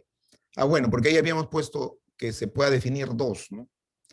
Y si ustedes consideran que tienen un criterio único sobre un tema y que ya tienen un esbozo de introducción mejor planteado, bueno, el ejercicio planteaba dos, ¿no? 2 de los 5. Como prefieran, ¿eh? Porque la idea es que se plantee 2 criterios desde 2 posiciones, como era un grupo de 3, entonces podría haber diferentes posiciones, ¿no? Unos que quieren teoría fundamentada y otros que quieren, por ejemplo, estudio de caso. ¿Por qué? Pero ahí nos dice, por favor, voy a cambiar de una hora. Bueno, ya. En el caso, entonces, dejamos a la opción. Si gustan, yo incluyo el ejercicio también anterior que decía que simplemente identifique el tipo de diseño y lo fundamente. Y el otro es que usted cree la figura como está hasta ahora, que yo ya le envié en el grupo, ¿no? Que son 2 criterios interesantes también que usted los puede tomar en cuenta. Bien, continuamos. La revisión bibliográfica que nos interesaba también es un tema que hoy en día tiene bastante relevancia porque hay una nueva tendencia dentro de la metodología virtual de ya hacer revisiones bibliográficas, puesto que es mucho más atractivo, está de moda. En especial, por ejemplo, en el ámbito del derecho, hablando este, muy pocas personas leen pues, un tema propiamente de teoría fundamental, donde se discuta leyes, porque lo que se quiere tener es un escenario de una lectura agradable, interesante, científica, y entonces mucho mejor prevalencia tiene hoy en día las revisiones bibliográficas. Entonces, eso es muy, muy bonito e interesante. Ahí dice Janet, si mejor, tal vez sea conveniente quedarnos con el ejercicio anterior, porque estamos empezando. Ah, bueno, ya, perfecto, porque yo creo que tal vez darle ya que cree y genere una introducción de un esbozo de investigación le pueda a usted complicar, no hay problema. Yo voy a poner los 2 ejercicios, ejercicio 1 que está ahora y ejercicio 1B que es el anterior. Escojan cualquiera de las 2, ¿no? Y la subsiguiente también continuaremos con el mismo ejercicio. O sea, ¿por qué? Porque este es Doctor, un tema una de un... preguntita. Sí. Doctor, disculpe, una pregunta. Usted habla de un ejercicio anterior. Yo, la verdad que estoy un poco perdido, disculpe, hacía. Ya, Empezamos comento. ahora y yo, en base a lo que usted ha pedido, digamos, hemos formulado ese título que le he mencionado hace un momento. Sí, está ¿A qué se bien. refiere el ejercicio anterior? Disculpe, no Ya. entiendo.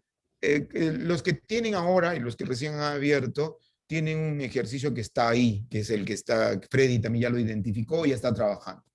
Pero el inicio, el primer día, cuando se abrió el miércoles pasado, me parece, aparecía un ejercicio un poco más genérico, que simplemente era para identificar nombres y diseños.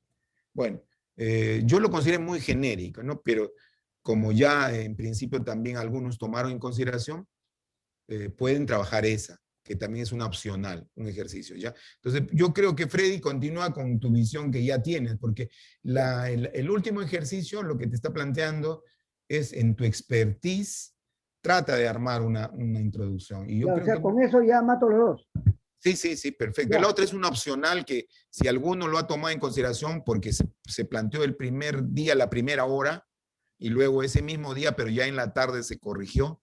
Entonces, no queremos generarle ninguna confusión ni ánimos Gracias, diferentes. La doctor. idea es que usted aprenda. Esa es la idea. Ok, gracias. Muchas gracias, doctor. Sí, ya, perfecto. Entonces, el tema de revisión bibliográfica, estimados docentes, es interesante la revisión bibliográfica.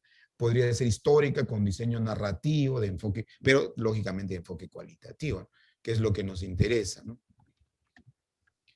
Por ejemplo, la metodología virtual, ¿no?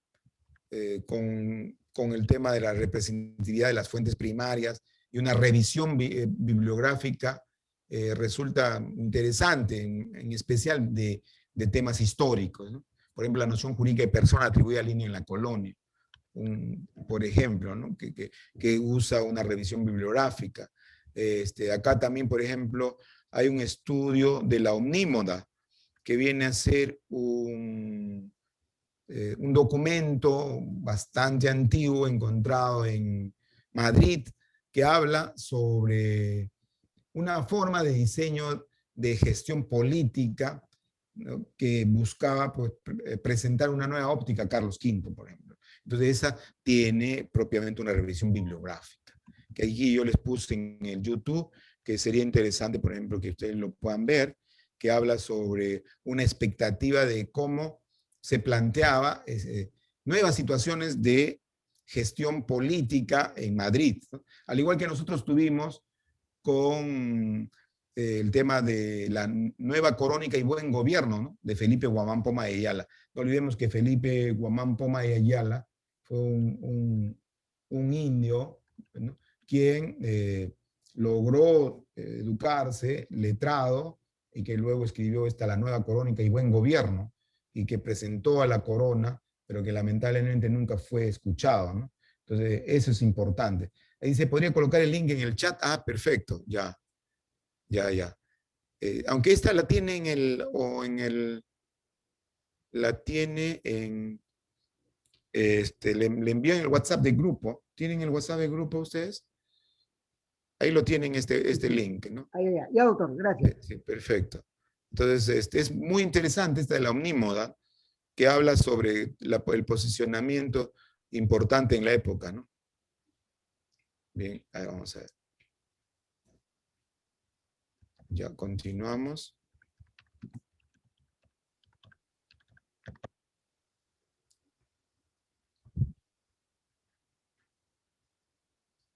Ya viendo el tema de las revisiones bibliográficas, también podríamos ver otros que son importantes, por ejemplo, el de revisión bibliográfica integradora.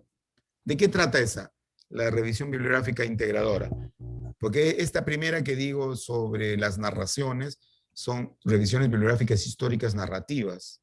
También podríamos tener una revisión bibliográfica integradora, que basa también un enfoque sistemático, riguroso, de revisión narrativa, pero que ya tiene fundamentalmente una síntesis de conocimientos teóricos sobre la investigación.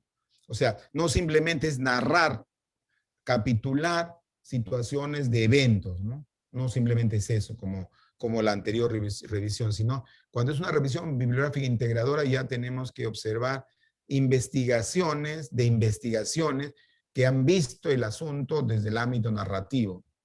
O sea, hacer un recuento integrado de revisiones bibliográficas, pero que tienen detrás una metodología de revisión. O sea, tiene una categoría interesante también, que propiamente se utiliza en el ámbito histórico. Tenemos también la revisión bibliográfica panorámica, que es un método de síntesis también de conocimientos, pero ya para ver evidencias de fenómenos.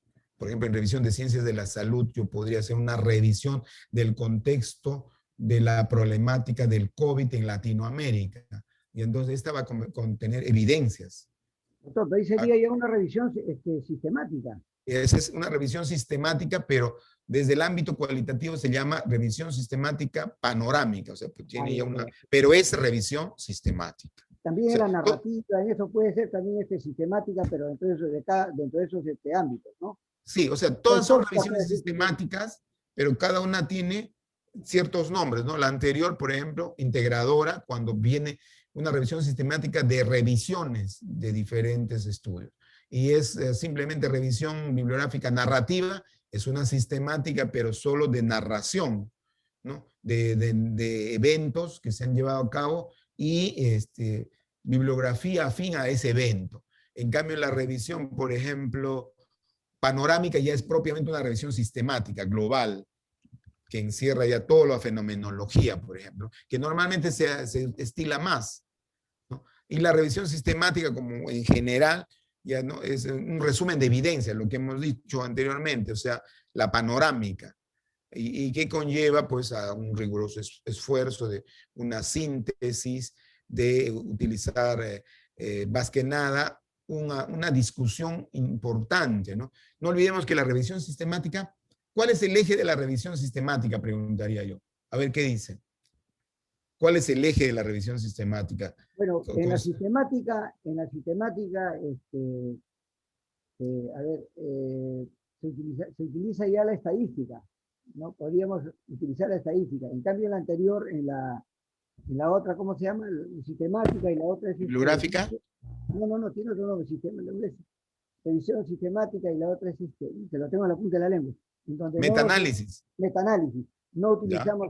utilizamos la estadística, pero como resultado, no como como un análisis estadístico. No hacemos análisis estadístico, mejor dicho, en el metaanálisis. ¿Ya? Pero sí se utiliza la estadística. ¿Ya? Ese es el metaanálisis. Claro, Pero en el otro propiamente... sí utilizamos. En el otro sí utilizamos, en el análisis temático sí utilizamos la estadística. Es lo mismo que el metaanálisis, pero utilizamos la estadística y es de más profundidad, un trabajo más completo.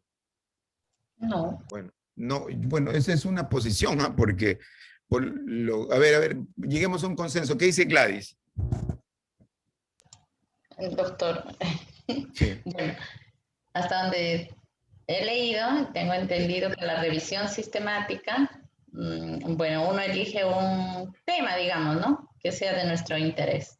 Y buscamos en los artículos científicos quiénes han escrito sobre eso, ¿no?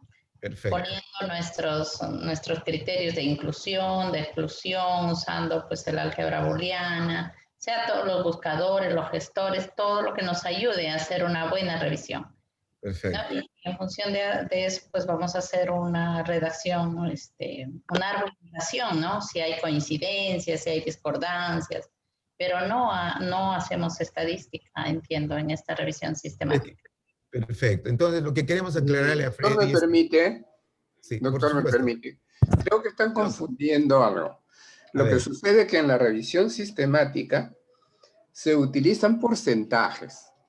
Ya. ¿No? Se utilizan porcentajes. En cambio, en el metaanálisis se utilizan otros estadísticos por ejemplo, estadísticos de comparación. Incluso se puede utilizar una regresión logística. Esa es la diferencia. En el análisis sistemático nos quedamos digamos, en la pura, digamos, inclusión de algunos porcentajes nada más. Claro, referenciales, claro. Son Por eso justamente referenciales, ¿no? había que En cambio, el metaanálisis ya incluye estadísticos, incluso comparativos. Así ¿no? es. Claro. Entonces, Y es ya prácticamente cuantitativo. Lo que puede pasar es esto, ¿no? Sí. Que empezamos con un trabajo de revisión sistemática y si encontramos todo un conjunto de coincidencias en el trabajo, podemos aterrizar en el metaanálisis. Eso sí Claro. puede pasar. Gracias, Claro. doctor. Sí, muy bien. Muy bien. Entonces, justamente eso queríamos precisar a Freddy, porque Freddy tiene la concepción inversa. Tenía la duda. Gracias. Entonces, hay que corregir, o sea, y si nosotros hacemos propiamente una revisión bibliográfica, podría ser eminentemente cualitativa, pero la metaanálisis, como dice el doctor Juan Méndez, ya conlleva a estadística comparada, etcétera, ya es inclusive pues mixta o básicamente cuantitativa, ¿no? Entonces, estos son cuestiones y criterios que tienen que ver con la parte cualitativa, pero que son metodologías importantes que hoy en día se utilizan, ¿no? Que podría ser inclusive una revisión realista, como podríamos señalar también acá, que es también sistemática, solamente cualitativa, ¿no?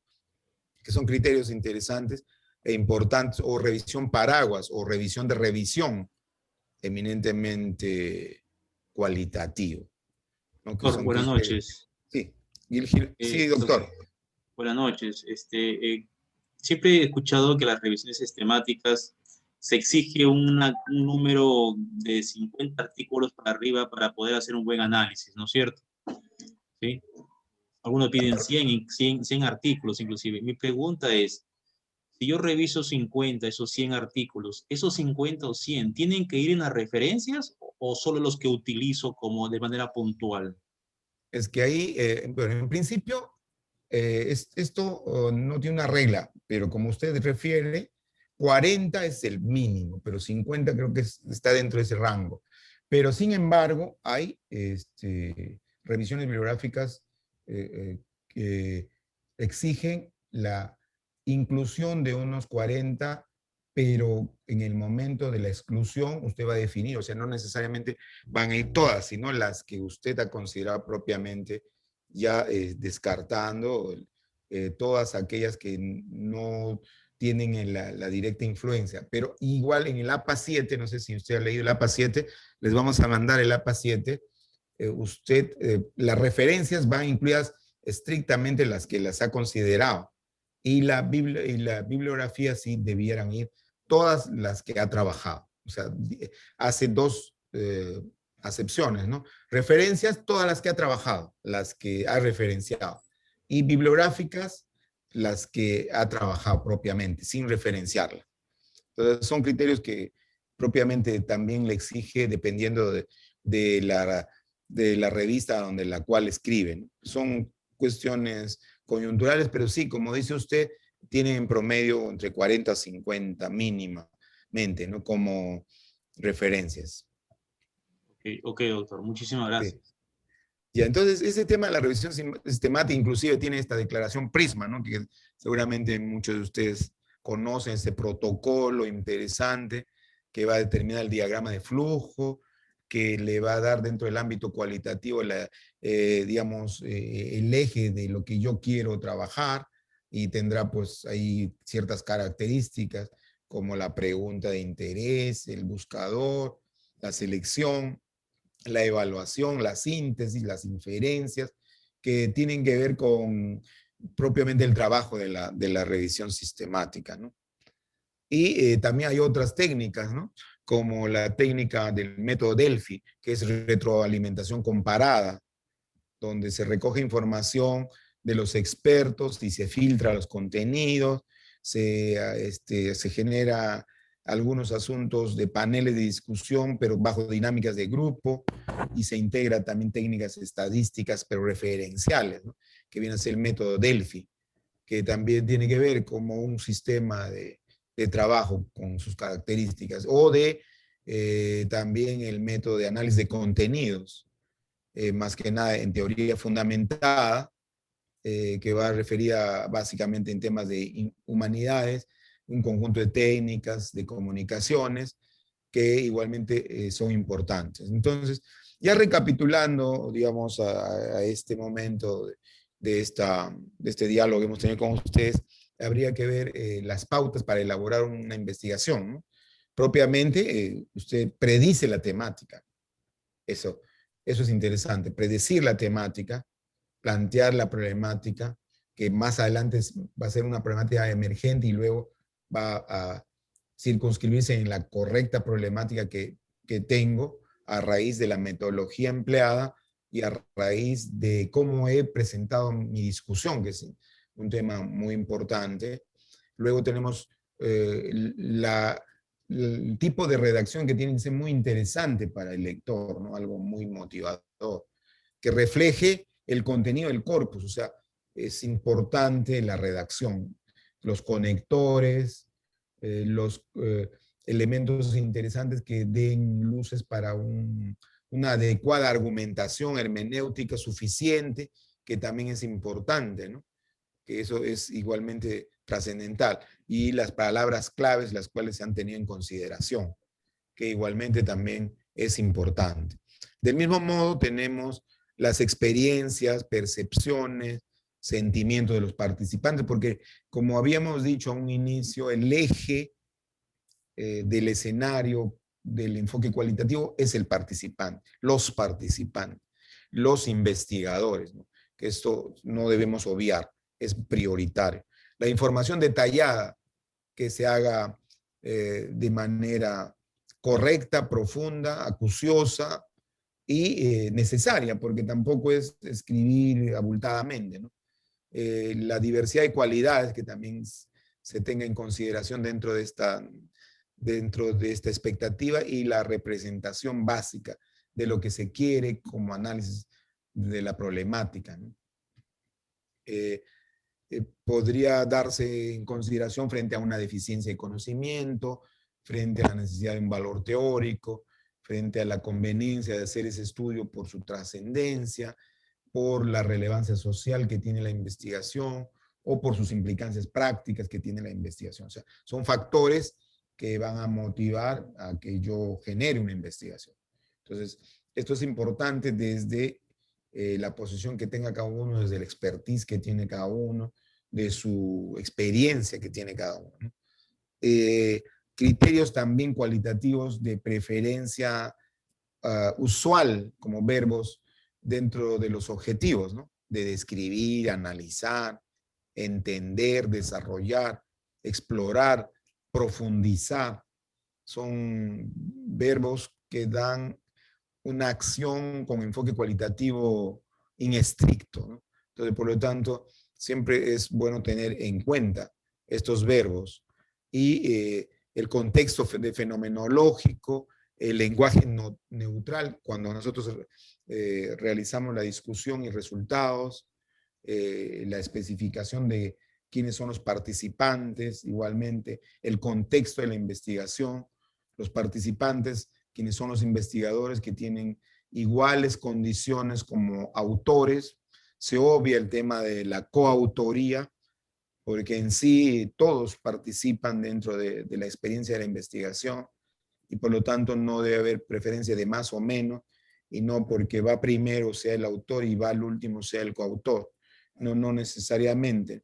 Y como tal, todos se consideran indistintamente en el orden que estén como autores, como participantes, que también esta es una expectativa importante a considerar, el abordaje que se tiene, la profundización que se tiene que hacer dentro de la investigación, ¿no? Y al utilizar el diseño, ¿no? El aprender o aprender con H, ¿no? De lograr contextualizar correctamente, darle una justificación acorde, tener como técnica de estudio de caso la documentación suficiente, poder contrastar comparativamente lo que sea necesario, establecer un marco de referencia interesante, un estado del arte, un marco teórico suficiente, dependiendo del tipo de diseño que tengo, si es teoría fundamentada, estudio de caso u otro, fenomenológico. También igualmente la contrastación comparativa, si es que quiero arribar, Littré dice, comparar realmente implica no simplemente hablar de semejanzas y diferencias. Y Littré hace una especulación, ¿no? Frente a las semejanzas y las diferencias, ¿cuál es lo prioritario?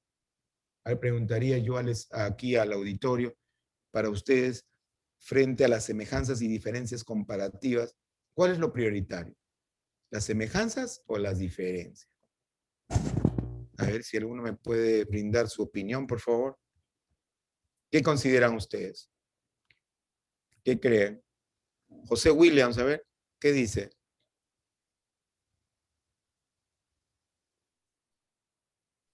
¿Qué refiere? ¿Qué considera? Yo creo que ambas, ¿eh? Porque en el caso de la semejanza me ayudaría pues a poder dar una posición y en caso de la diferencia me ayudaría pues a buscar, a reflexionar en torno a cómo puedo resolver estas diferencias, ¿no? Sí. O sea, Bien, muy sí. asertiva la participación, perfecta. ¿Por qué? Littré, un gran investigador en el ámbito comparado, dice que no se hace diferenciación entre semejanzas y diferencias, u orden entre semejanzas y diferencias, sino que ambas deben ser utilizadas simultáneamente para darle, como se refiere, ¿no? Todo lo que sea semejante, que sea símil y que permita catalogar, digamos, el tema de la investigación, como también todo lo que sea diferente, que también permite hacer una comparación. O sea, ambos utilizarlos simultáneamente, que también es un tema importante, ¿no? Y estas revisiones sistemáticas de base de datos, como muy bien lo refirió la señorita Gladys también dentro del estudio bibliométrico, es interesante, ¿no? Que nos da un ejercicio de revisión y discusión. El eje para poder demostrar la calidad de la revisión sistemática es la discusión. No es el marco teórico, es la discusión.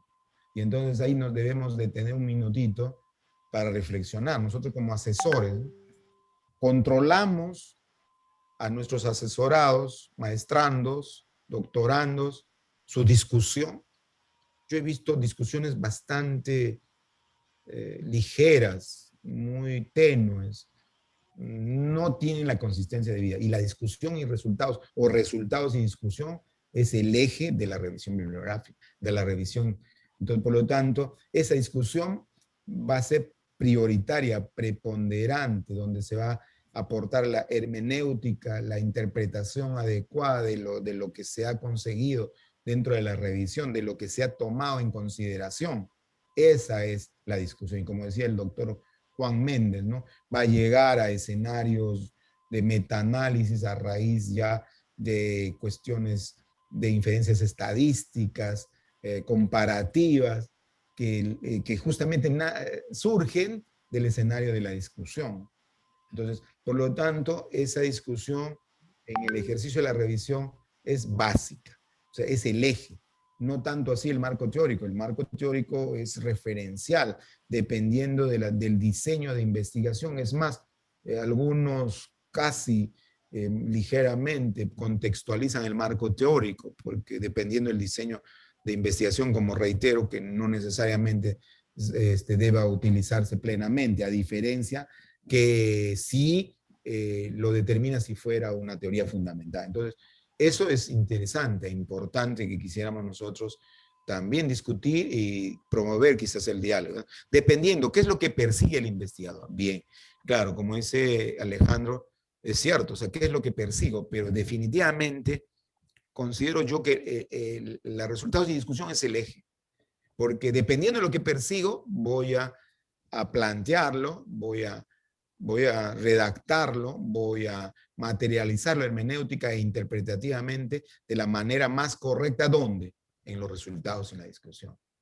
Y ese es un tema importante de reflexión, porque muchas veces, quizás por el tiempo, por las circunstancias, porque ya está próximo a la sustentación, el tema de discusión y resultados no la revisamos bien, están muy ligeras, realmente sus contenidos, etéreas, no hay quizás elementos consustanciales, pese a que se ha mostrado un gran esfuerzo bibliográfico de revisión, pese a que se ha mostrado igualmente, si fuera simplemente un análisis de diseño de teoría fundamentada, un esfuerzo que se ha citado el marco teórico sustancioso, teóricamente, no se tiene ese aporte. Cuando se usa, muchas veces se usa la técnica de la entrevista, y la técnica de la entrevista, donde dice tal y tal, dijeron que sí, y tal y cual dijeron que no, y por lo tanto queda conclusoriamente así, lo cual, pues, si es que quiero hacer simplemente una técnica de entrevista, entonces utilice el Atlas T, para que le dé certeza de las categorías que se han adoptado y a cuáles han sido los parámetros de las cuales ha arrojado el resultado, ¿no? Pero yo considero que muchos se fijan más en la discusión que fijarse propiamente en lo demás. Entonces, ese es un tema de reflexión. Ciertamente habrá posiciones diferentes, pero creo yo que uno de los ejes básicos del enfoque cualitativo es resultados y discusión, porque nos va a permitir los constructos bien elaborados, ¿no?, que creo que eso es importante reflexionar, ¿no? Bien, igualmente, a ver, veamos, también tenemos, bueno, la etapa de levantamiento de campo, que creo que ya lo hemos señalado, el tema de visualización de datos y las conclusiones que propiamente podemos arribar de esta primera parte de enfoque cualitativo, ¿no?, de preámbulo que hemos tenido hoy respecto al tema primero del concepto, ¿no?, que tiene que concebir y practicar una investigación, ¿no?, que ya la conocemos, que es una investigación que tiene un perfil de quien el escenario y el sujeto es propiamente el investigador, que la flexibilidad que tiene la investigación cualitativa, ¿no?, y la preponderancia de la utilización de los herramientas de manera consensuada, técnica, dependiendo, como ha referido también igualmente a uno de los jóvenes que ha participado, respecto al tema de la prestancia, del qué es lo que yo quiero investigar, y la investigación cualitativa, que tiene sus cualidades y particularidades también, dependiendo de cómo las ubico, fundamentalistas, separatistas, integradoras, pragmáticas.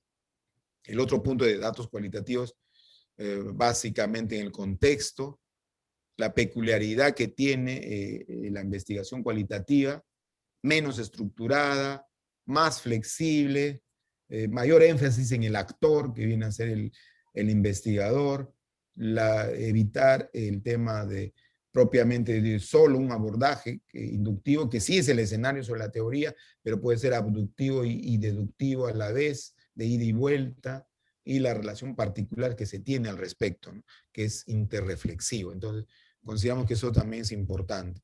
Los paradigmas cualitativos, los cuales debemos tener en cuenta, los diseños que hemos señalado, que son muy importantes de acuerdo al propósito, al contexto del concepto, de la significación, de la pregunta de investigación, del método, de lo que yo quiero considerar, ¿no? Diseño de estudio de caso, diseños de casos quizás podrían ser múltiples o ampliados, diseños etnográficos, diseños de investigación-acción, fenomenológicos y de teoría fundamentada, ¿no?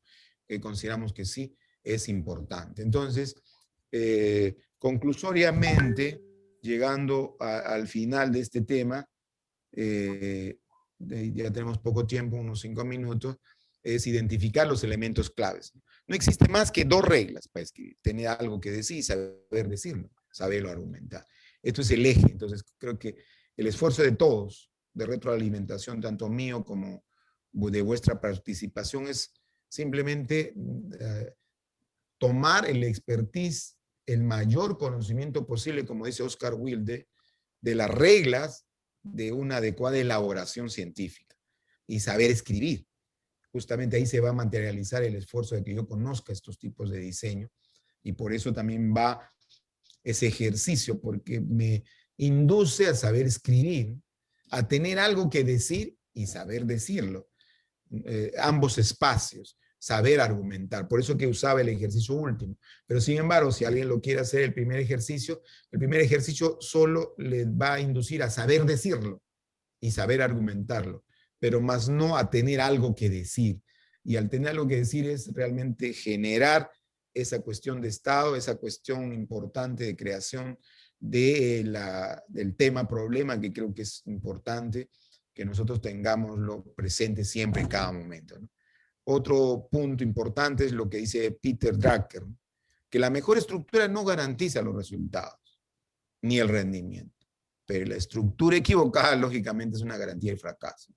En este tema, la estructura es flexible, es combinable en el ámbito cualitativo, no es rígida.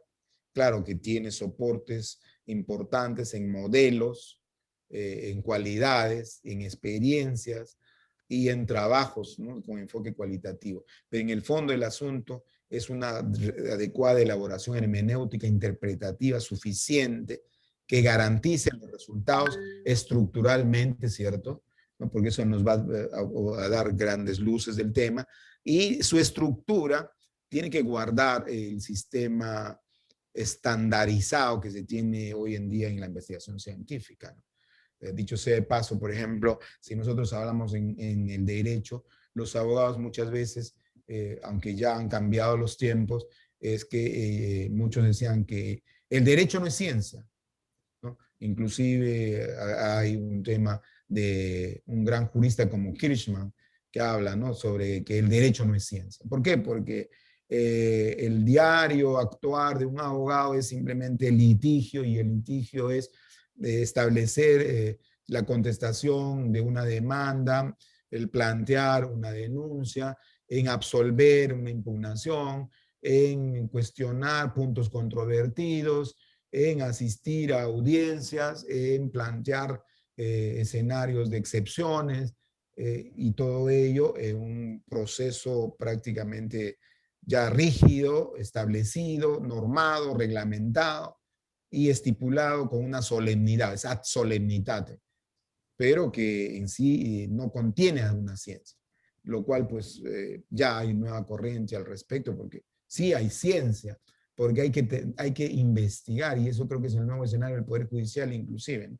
Los escenarios de investigación propicia para evitar de que las resoluciones no sean diferentes, ¿no? Alguien le da una resolución de una sentencia de alimentos, a uno le ponen 300, a otro 500, a otro 1000, en una reparación igual, por un delito a uno le ponen 300, a otros 500, a otros 1000, a otros 1.000.000. O sea, no existe una uniformidad de criterios, no existe jurisprudencia vinculante, no existe investigaciones sustentadas, no existe logicidad en la construcción, no existe inferencias, no existe en el tema de la interpretación correcta, adecuada, hermenéuticamente. Entonces, todo ello conlleva ¿a qué? A que no exista para el justicial un escenario correcto, ¿no? Y eso creo que también es uno de los elementos importantes. Ni hablemos de la justicia en el Perú, lógico, porque todos, y eso yo mismo me quedo admirado porque muchas veces he tomado una entrevista para una admisión y yo le preguntaba, ¿por qué usted quiere plantear y llevar el curso de Derecho? Y me responde, porque lo primero que quiero es que hacer justicia en mi hogar, en mi familia y en mi entorno. Ah, muy bien, le digo, pero yo me pongo triste porque recuerdo al escenario del Principito, de Nicolás Maquiavelo, donde dice que Nicolás Maquiavelo va al Poder Judicial y mira, y lee el cartel Poder Judicial, y toca la puerta, ¿no? Toca la puerta insistentemente y nadie le abre, toca insistentemente y se abre la puerta del Poder Judicial. Y de ahí sale una persona y le dice, ¿a quién busca? Y le dice, a la justicia, porque es el Poder Judicial. ¿Y qué le responde? ¿Qué cree que le responde? Dice, acá no vive la justicia. Acá viene la justicia de vez en cuando, pero no vive. Aquí quien vive es el derecho. ¿Se da cuenta? Y entonces, ¿de qué justicia hablamos? Porque no existe justicia ni en el Poder Judicial y tampoco vive la justicia en el Poder Judicial, solamente vive el derecho. ¿Y qué es el derecho? Como dice François Jenny, en el derecho no hay verdades absolutas, por lo tanto yo construyo inferencias. Bueno, tiene que haber ética, tiene que haber moral para poder tener una tónica de aproximación del derecho más conveniente a la justicia, más no simplemente derecho. Y para ello, pues, se requiere investigación, se requiere esfuerzo, se requiere análisis de enfoque cualitativo, cuantitativo y otros, revisiones sistemáticas que nos den la orientación comparada a través de la justicia en Latinoamérica, la justicia en el mundo, el tema de las aproximaciones que se tiene de los adelantos en el ámbito jurídico, del common law, del civil law. O sea, todo ello para nosotros significa bastante, ¿no? Y el tema de hablar de justicia es un tema utópico hoy en día y será, aunque hoy haya una dama de presidenta, que esperemos que sí, pueda cambiar ese escenario en parte, porque creo que es el derecho que tenemos todos los justiciales. Bien, entonces, esto viene a ser todo el contexto de la realización de hoy, estimados señores docentes, participantes. Ha sido un gusto de participar